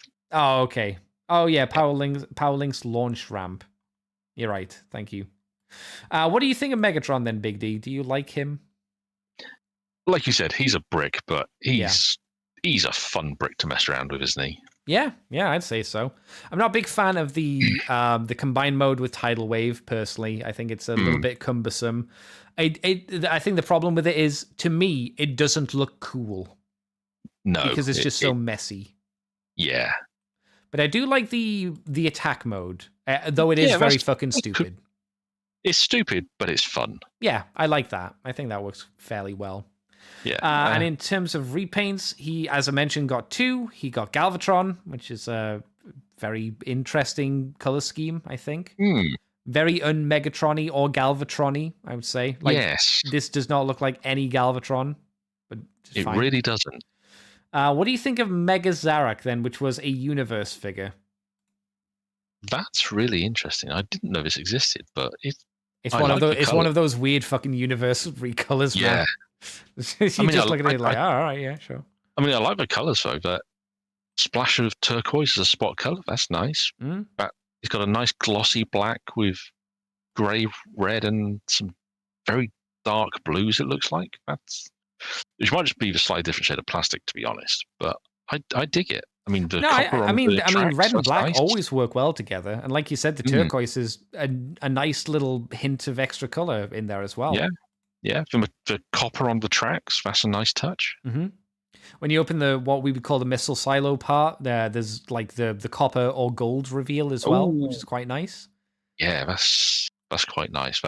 In fact, they could have left that as it was, and no one would have probably cared. But the fact they took the time to paint that, really, it's a nice little extra. Yeah, and they've used white as well, which is not a common color for most Megatrons, but especially not with this sort of color separation on any figure. And I think it just works really nicely. It actually makes it feel like a completely fresh character. I wouldn't say this is one of the best of the weird universe repaints, but I think this is a good, solid color scheme that is I would consider not boring and an interesting reuse of a mold that's only been used like one other time. So yeah, it's certainly an interesting repaint. Yeah, if they wanted to, like, if I wanted to say, like, hey, it would be nice to give him a face remold to maybe look like some kind of insect robot man, that could have been quite nice. Just to, Mega Zarak, it doesn't need to look like a scorpion or anything, but then you wouldn't need to redo the horns. It would just be like, he's just a bug person, man. That'd be kind of nice. Yeah. I'll be down with that. Simon Teng says, I picked up Megatron at a used toy show for 25 Canadian dollars. A good deal given it is cheaper than a modern Transformer Deluxe. That's true. Hopefully it had all of its gimmicks working and the 3 missiles and Leader 1. If you could get that would have been a really good deal. I have to admit, most Megatrons I see tend to be fairly complete. These Megatrons, the Armada ones, you mean? Yeah. There's not much to lose, I suppose. There isn't. The fact that so much is integrated is nice, but a lot of the time you can normally get Leader 1 with it and at least 1 or 2 missiles. The only thing I see consistently with bad ones, in quotations bad ones, are broken horns. Yeah, because they're rubbery, they are susceptible to just a bit degrading, unfortunately. Yeah. Excel Hedge says the Megazarek repaint matches the red and black Optimus Prime 2. That's true. Ooh. Yeah. Nice. Yeah. So we talked about Optimus Prime. We now have Optimus Prime. This class is called Super Base. Super Base Optimus Prime. We talked about the superior deluxe version of Optimus Prime in his non-super mode, and this Prime doesn't look quite as nice in his standard non-super mode, I would say. Not great paint apps, as the face mold's a bit weird. He's obviously carrying around a lot of gimmicks in him, which kind of hamper him a little bit. Also, I think proportionally he looks a bit weird visually. Gimmicks-wise, the cab robot combines with the trailer to form the super robot, which we know. The trailer features a motor-driven automatic transformation, which as a kid, or when I got it originally, I didn't know how to activate, so I thought it was broken and took it back to Toys R Us, and the person at Toys R Us didn't know how it worked either, so I got a brand new one, and still didn't know how it worked, and then eventually figured it out. I went, oh, everybody was stupid. It wasn't just me. There's a button in the head for the faceplate moving action. I don't remember that, but I'll believe you. It's got lights and sounds. The Minicon launcher in base mode. A spring-loaded turret. That's very generous. It does not really spring super hard, but fair enough. Spring-loaded missile launcher. Yeah, okay. And then combines with Jetfire and Overload as well. Any thoughts on... Oh, it also has a Matrix. Not one that you can pull out, but Matrix detail inside the front grille of his chest. That's nice. Yeah, and still a rarity at the time. Yeah. What do you think of the base mode for Prime? The base mode is... Oh, sorry. When I say the base mode, I mean the basic Optimus Prime. Before he combines. Part of me thinks that they've not quite transformed him properly, because I'm sure the legs can extend, right? Yeah, I'm sure they're a bit longer. I'm sure they have knees. Yeah. I mean, for one thing, they have to extend because they become the arms. But it's one of those things where the deluxe version doesn't have to, like you said, carry around all the electronics this one does, because this one has got a lot of stuff stuffed inside it, which does compromise several of things that you'd kind of expect. But it's a nice Prime overall. He's bigger than the deluxe version. He's heftier, so he does have that going for him. You're not feeling shortchanged by the fact you're just getting the deluxe version, but not as good. You are getting a completely different figure. But he is really part of the whole. You're not really buying this set for this version of Prime. No, you're buying it for the super version, or you're buying it for the super version, I suppose, as well, right? Yes. Yeah. So everything is in service to that mode. Yeah. For better or worse, and it's fine. I mean, to be fair, those features don't really do it service. It does actually pose reasonably well. Reasonably, it's not as good as you mentioned the deluxe one. Yeah, but yeah, it's fine. Yeah, I mean, more than Megatron. Absolutely, and even in this mode, he does have some electronics going on. You've got those funky wrist blasters made out of his smokestacks, which is nice. I don't like them being translucent, but it's nice that they combine together to make a gun. Yeah. But also just having them mounted on his wrists is fun. That's fun, yeah, that's fine. It's always nice to have a Prime do that. Yep. And the vehicle mode is nice and chunky as well. Trailer's maybe not as long as it should be, but it's as long as it has to be for how the toy works, I suppose is the best way to say it. Yeah.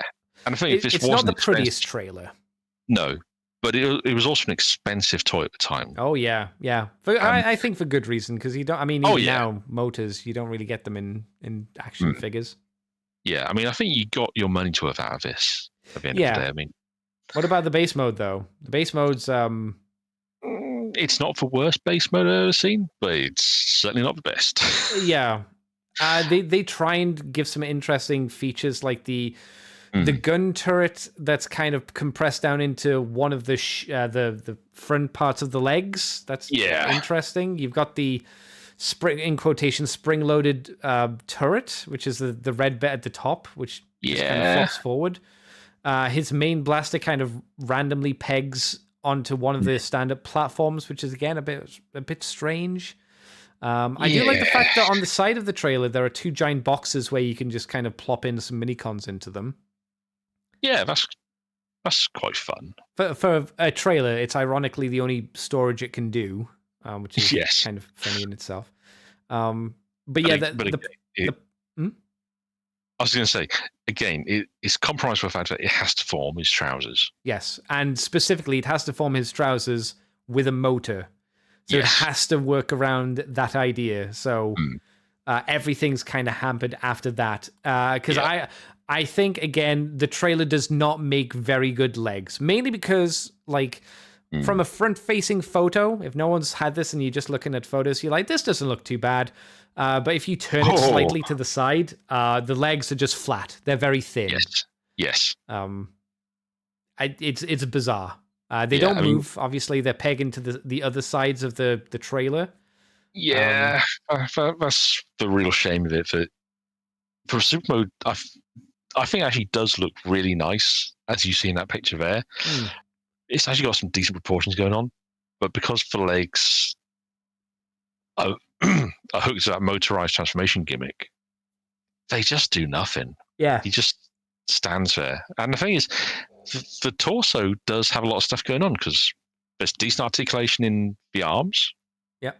For the era. There's electronics. Like we said, there's a circuitry running from the torso down to the right arm, which can light up the blaster barrel and, in theory, the Star Saber. Mm-hmm. So he's got that. He has sounds, if I remember rightly. Yeah, some kind of sounds. I don't remember what, though. Yeah. He's got the Super Mode head sculpt, which is quite a nice one, to be fair. And it's pretty good. Yeah. Yeah, and that is also one of the more unique in terms of Optimus Prime characters.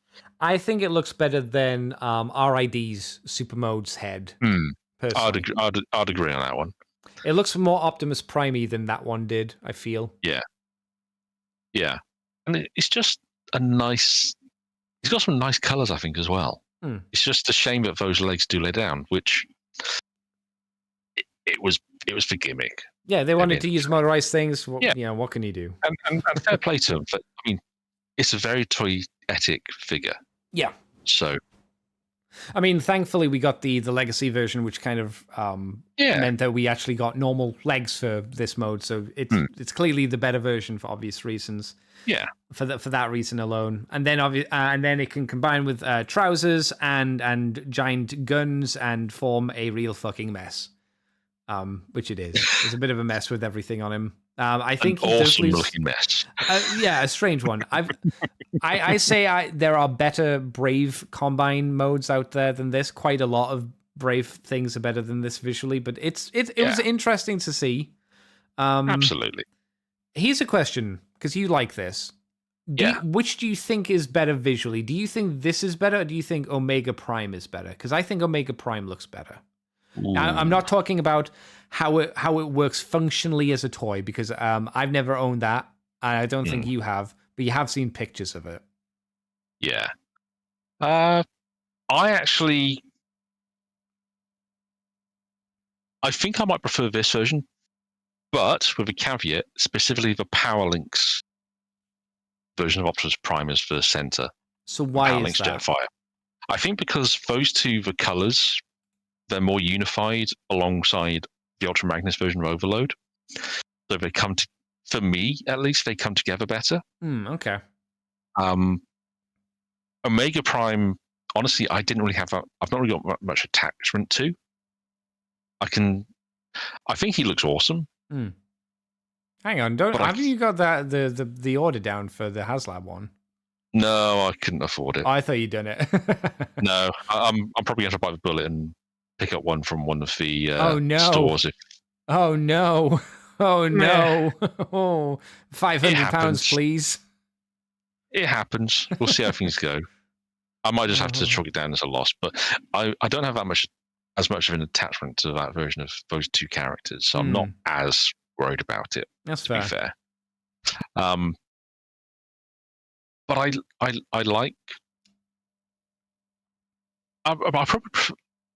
It's probably fair to say I like the concept of this version of Prime, how he combines with the different bits to form this super. And part of it's probably down to the fact that I saw some artwork for it in the Armada comic book that looked absolutely awesome. Yeah.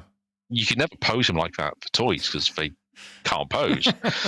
But it sold me on the look of these characters in these colors. Kind of the idea more so than what he actually was.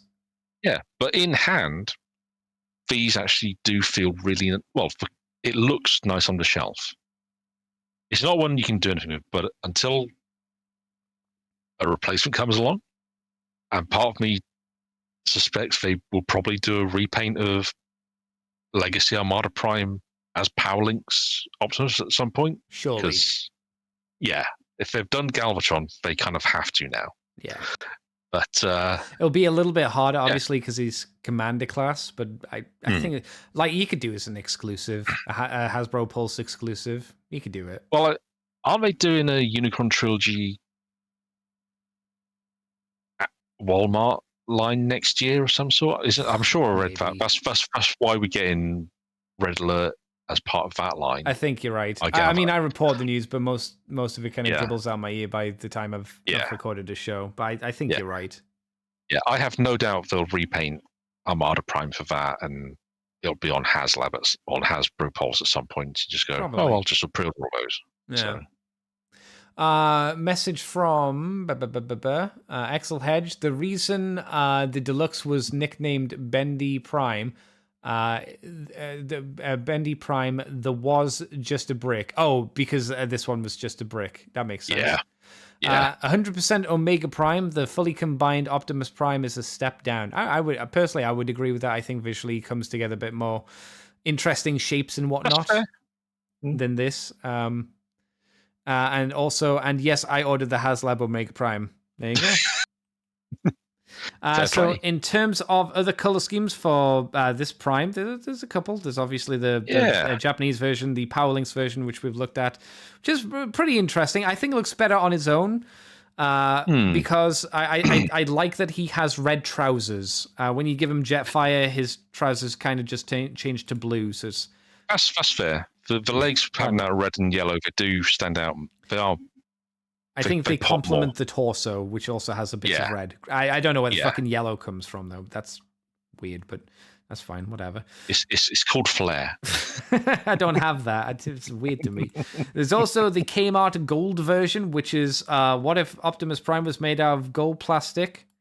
I did not know this thing existed. Neither I suspect did I. It probably doesn't exist for many people anymore. I don't like it. It's just what if instead of the original color scheme, we take the red of that original Prime and we change it to the gold. Gold. Yeah, so it's just blue and gold with red eyes. It's lame. It's really boring to look at. I would be terrified to even. If anyone has one of these today, please tell us. And does it still exist? Has it crumbled to dust yet? I guess it really depends, and I don't think they would have fixed it at this point. Is the swirling bubbles an issue here, or are they not? I would imagine they have to be. Well, I don't think they got rid of it. I had a Transformers Star Wars Millennium Falcon I bought from a boot sale about a decade ago. That was after this as well, I think. Yes, it was. Yeah. The first time I transformed that thing, Chewbacca exploded. Yes. So I don't have much hope that this thing would have survived for 2 decades. As he was crumbling to dust in your hand, did he just look at you with sad Wookiee eyes and say, why did you do this to me? Oh, the head was fine. The head was completely different plastic. It was just like a shoulder joint. You realize gold plastic syndrome, the real world version of that is Raiders of the Last Crusade, where he chose poorly. Yes. And he just starts crumbling to dust. That's the real human version of gold plastic syndrome. And then there's obviously the Costco version of Prime. We talked about the whoever it was. Oh, the Overload. Overload. And now it's a nice set of colors. It's weird that his head is bright red. I think I don't like that. I like almost everything else. I think the head shouldn't have been bright red, and it should have been the darker red as the rest. Yeah, that's fair. It's weird that it's like it is that. I guess it's maybe part of the Costco logo, or was part of the Costco logo, but it just feels out of place. That would have probably tied it together. It's been quite an interesting looking color scheme. Yeah, because the vehicle mode I think looks really nice. I like that. Yeah. Apart from he does have piss yellow translucent smokestacks. I was wondering if you were going to mention that. Of course it was. Yellow translucent piss plastic. Of course I'm going to mention that. But otherwise it's quite good. And it seems to work fairly well with the orange Overload for the most part. It's all right. And we're on to the last one, boys. The last Armada toy. Yeah. It's the biggest one. It's the first one that I got. It's Unicron. Yep. The first Unicron figure. Who has been redone a couple of times. There was this one, the Japanese version, of course. The Energon version, which is pretty cool. I never got it. Then there's the Generations version, which was the slight retooled version, which I never wanted because I was like, it's still not G1, so why would I want this kind of half-assed version? And then apparently there was Welcome to Transformers 2010 Universe Dominator Unicron, which was 2011, which sounds like the Japanese release of the Generations version. Then there was the Platinum Edition, which was 2016, which I think was just a re-release of the Generations version. I think so, yeah. And then Encore Unicron of Light 2018, which I'm going to assume is the Platinum Edition, just reissued for Japan 2 years later.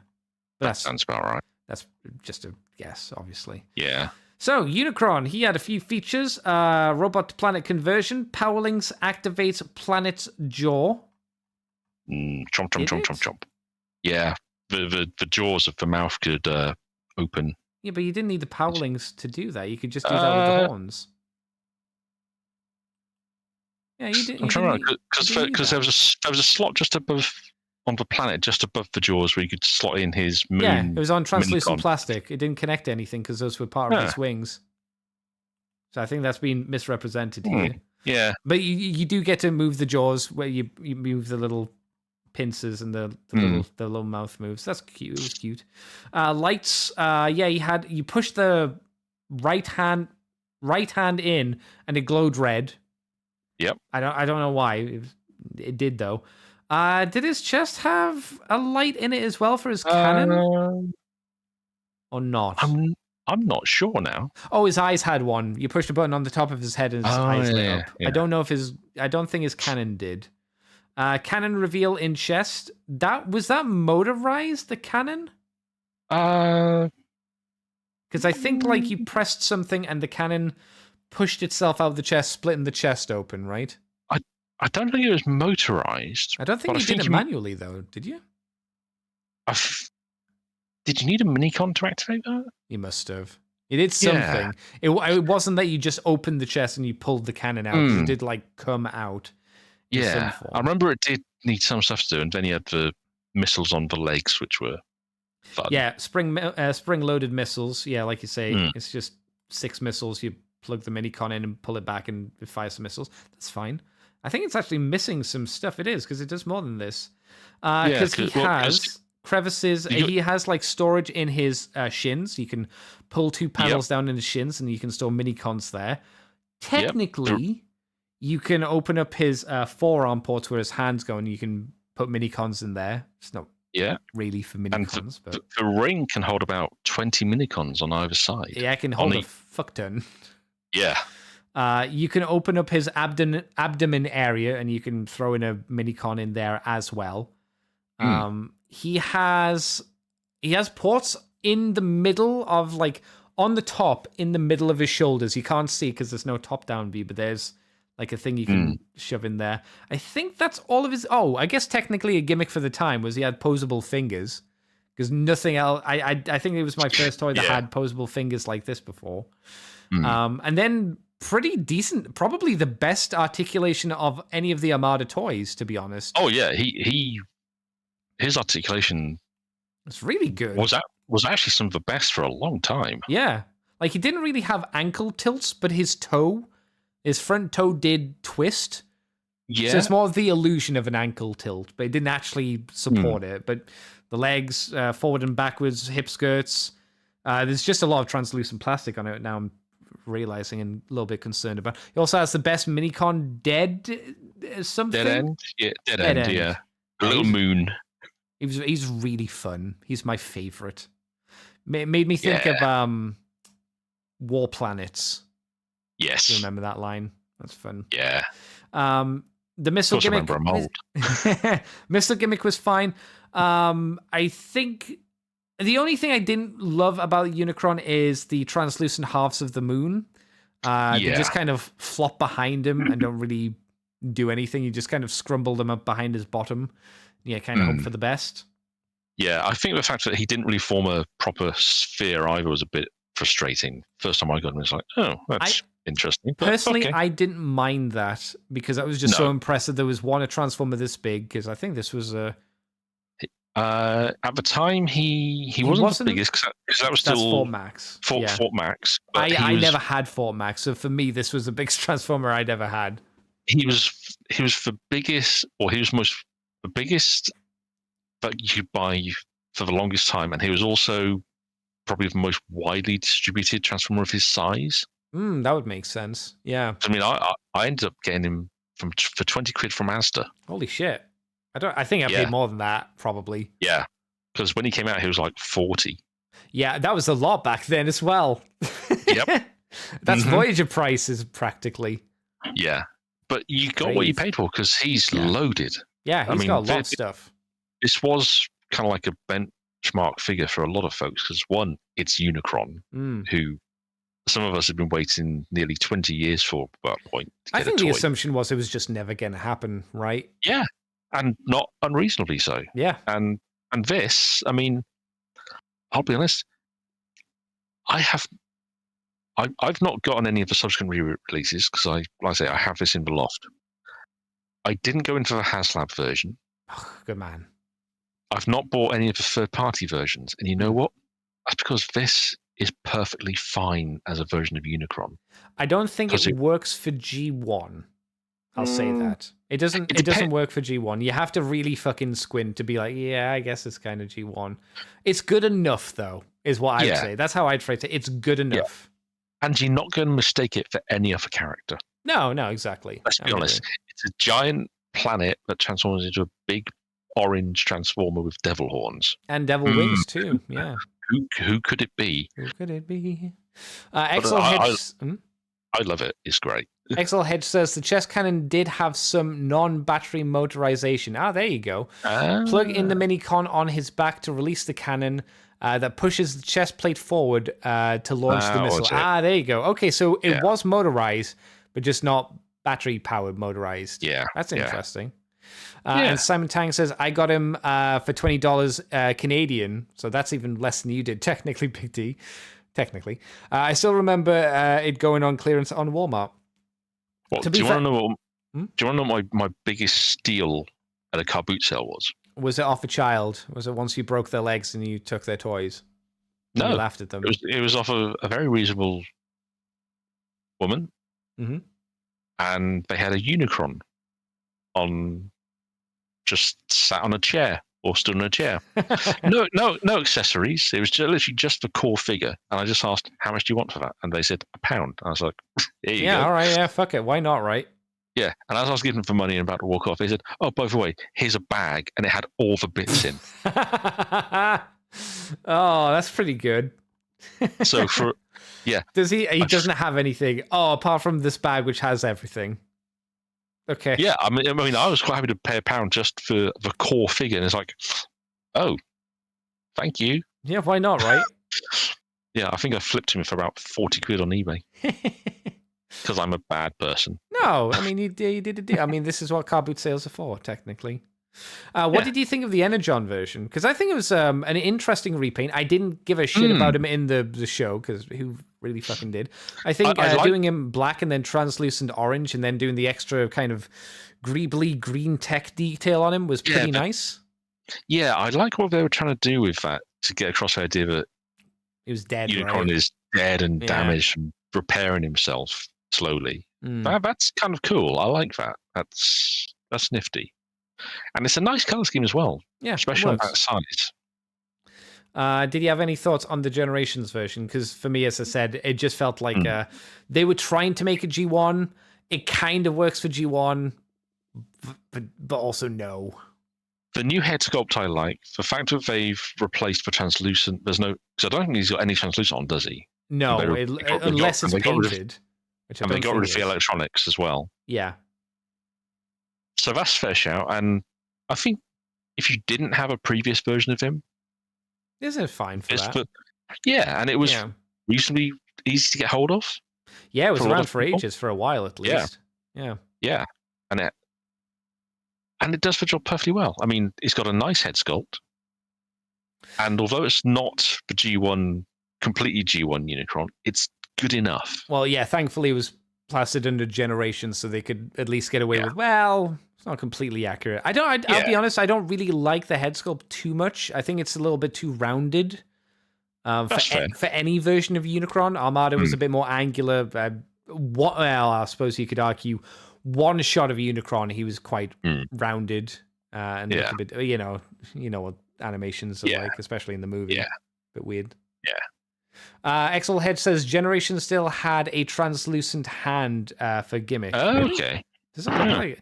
It must be very. It looks opaque. So it looks like it's just silver, but maybe it is just slightly translucent-y. Oh well, interesting. But yeah, that's Unicron, and that was the Armada toy line. We managed to get through all of it. A little bit under 2 hours, 4 hours. Hoo-yah. That's fine. Thank you, Big D, for talking about me talking about me. Thank you for talking about me, Big D. I much appreciate it. It was a pleasure. You don't know what we say in the chat, but we yeah, but thank you for talking about Armada with me today. It's been fun. I've enjoyed this. Thank you very much. Yeah, no problem.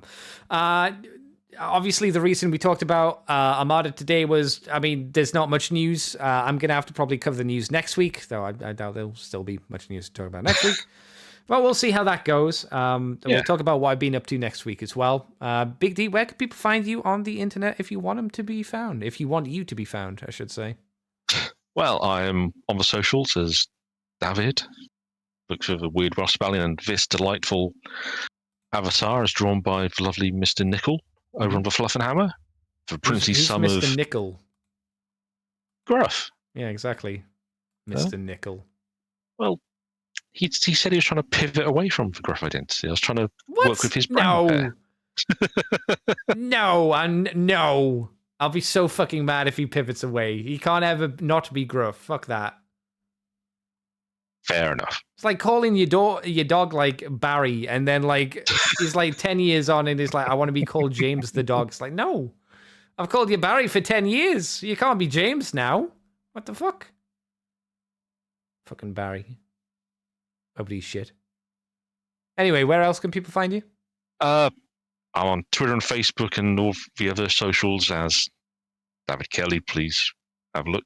If you find me, I'm more than happy to wave and say hello. I contribute to VukeAnime.net as one of their reviewers. Recently put in review of Macross Frontier, which I thoroughly enjoyed. Go watch it; it's great. And I am a mod and occasional contributor to the Fluff and Hammer, where myself and Mr. White are currently doing a occasional film podcast where we watch a movie, and we have a movie playing and we talk about it as opposed to commenting on it. It's been fun so far. We'll see how it keeps going. I do occasional mini episodes with Gruff, which are, again, great fun. Sound like he's behind you with a gun in hand. Say that they're good. Say that they're good. There you go. Yeah. It's fun.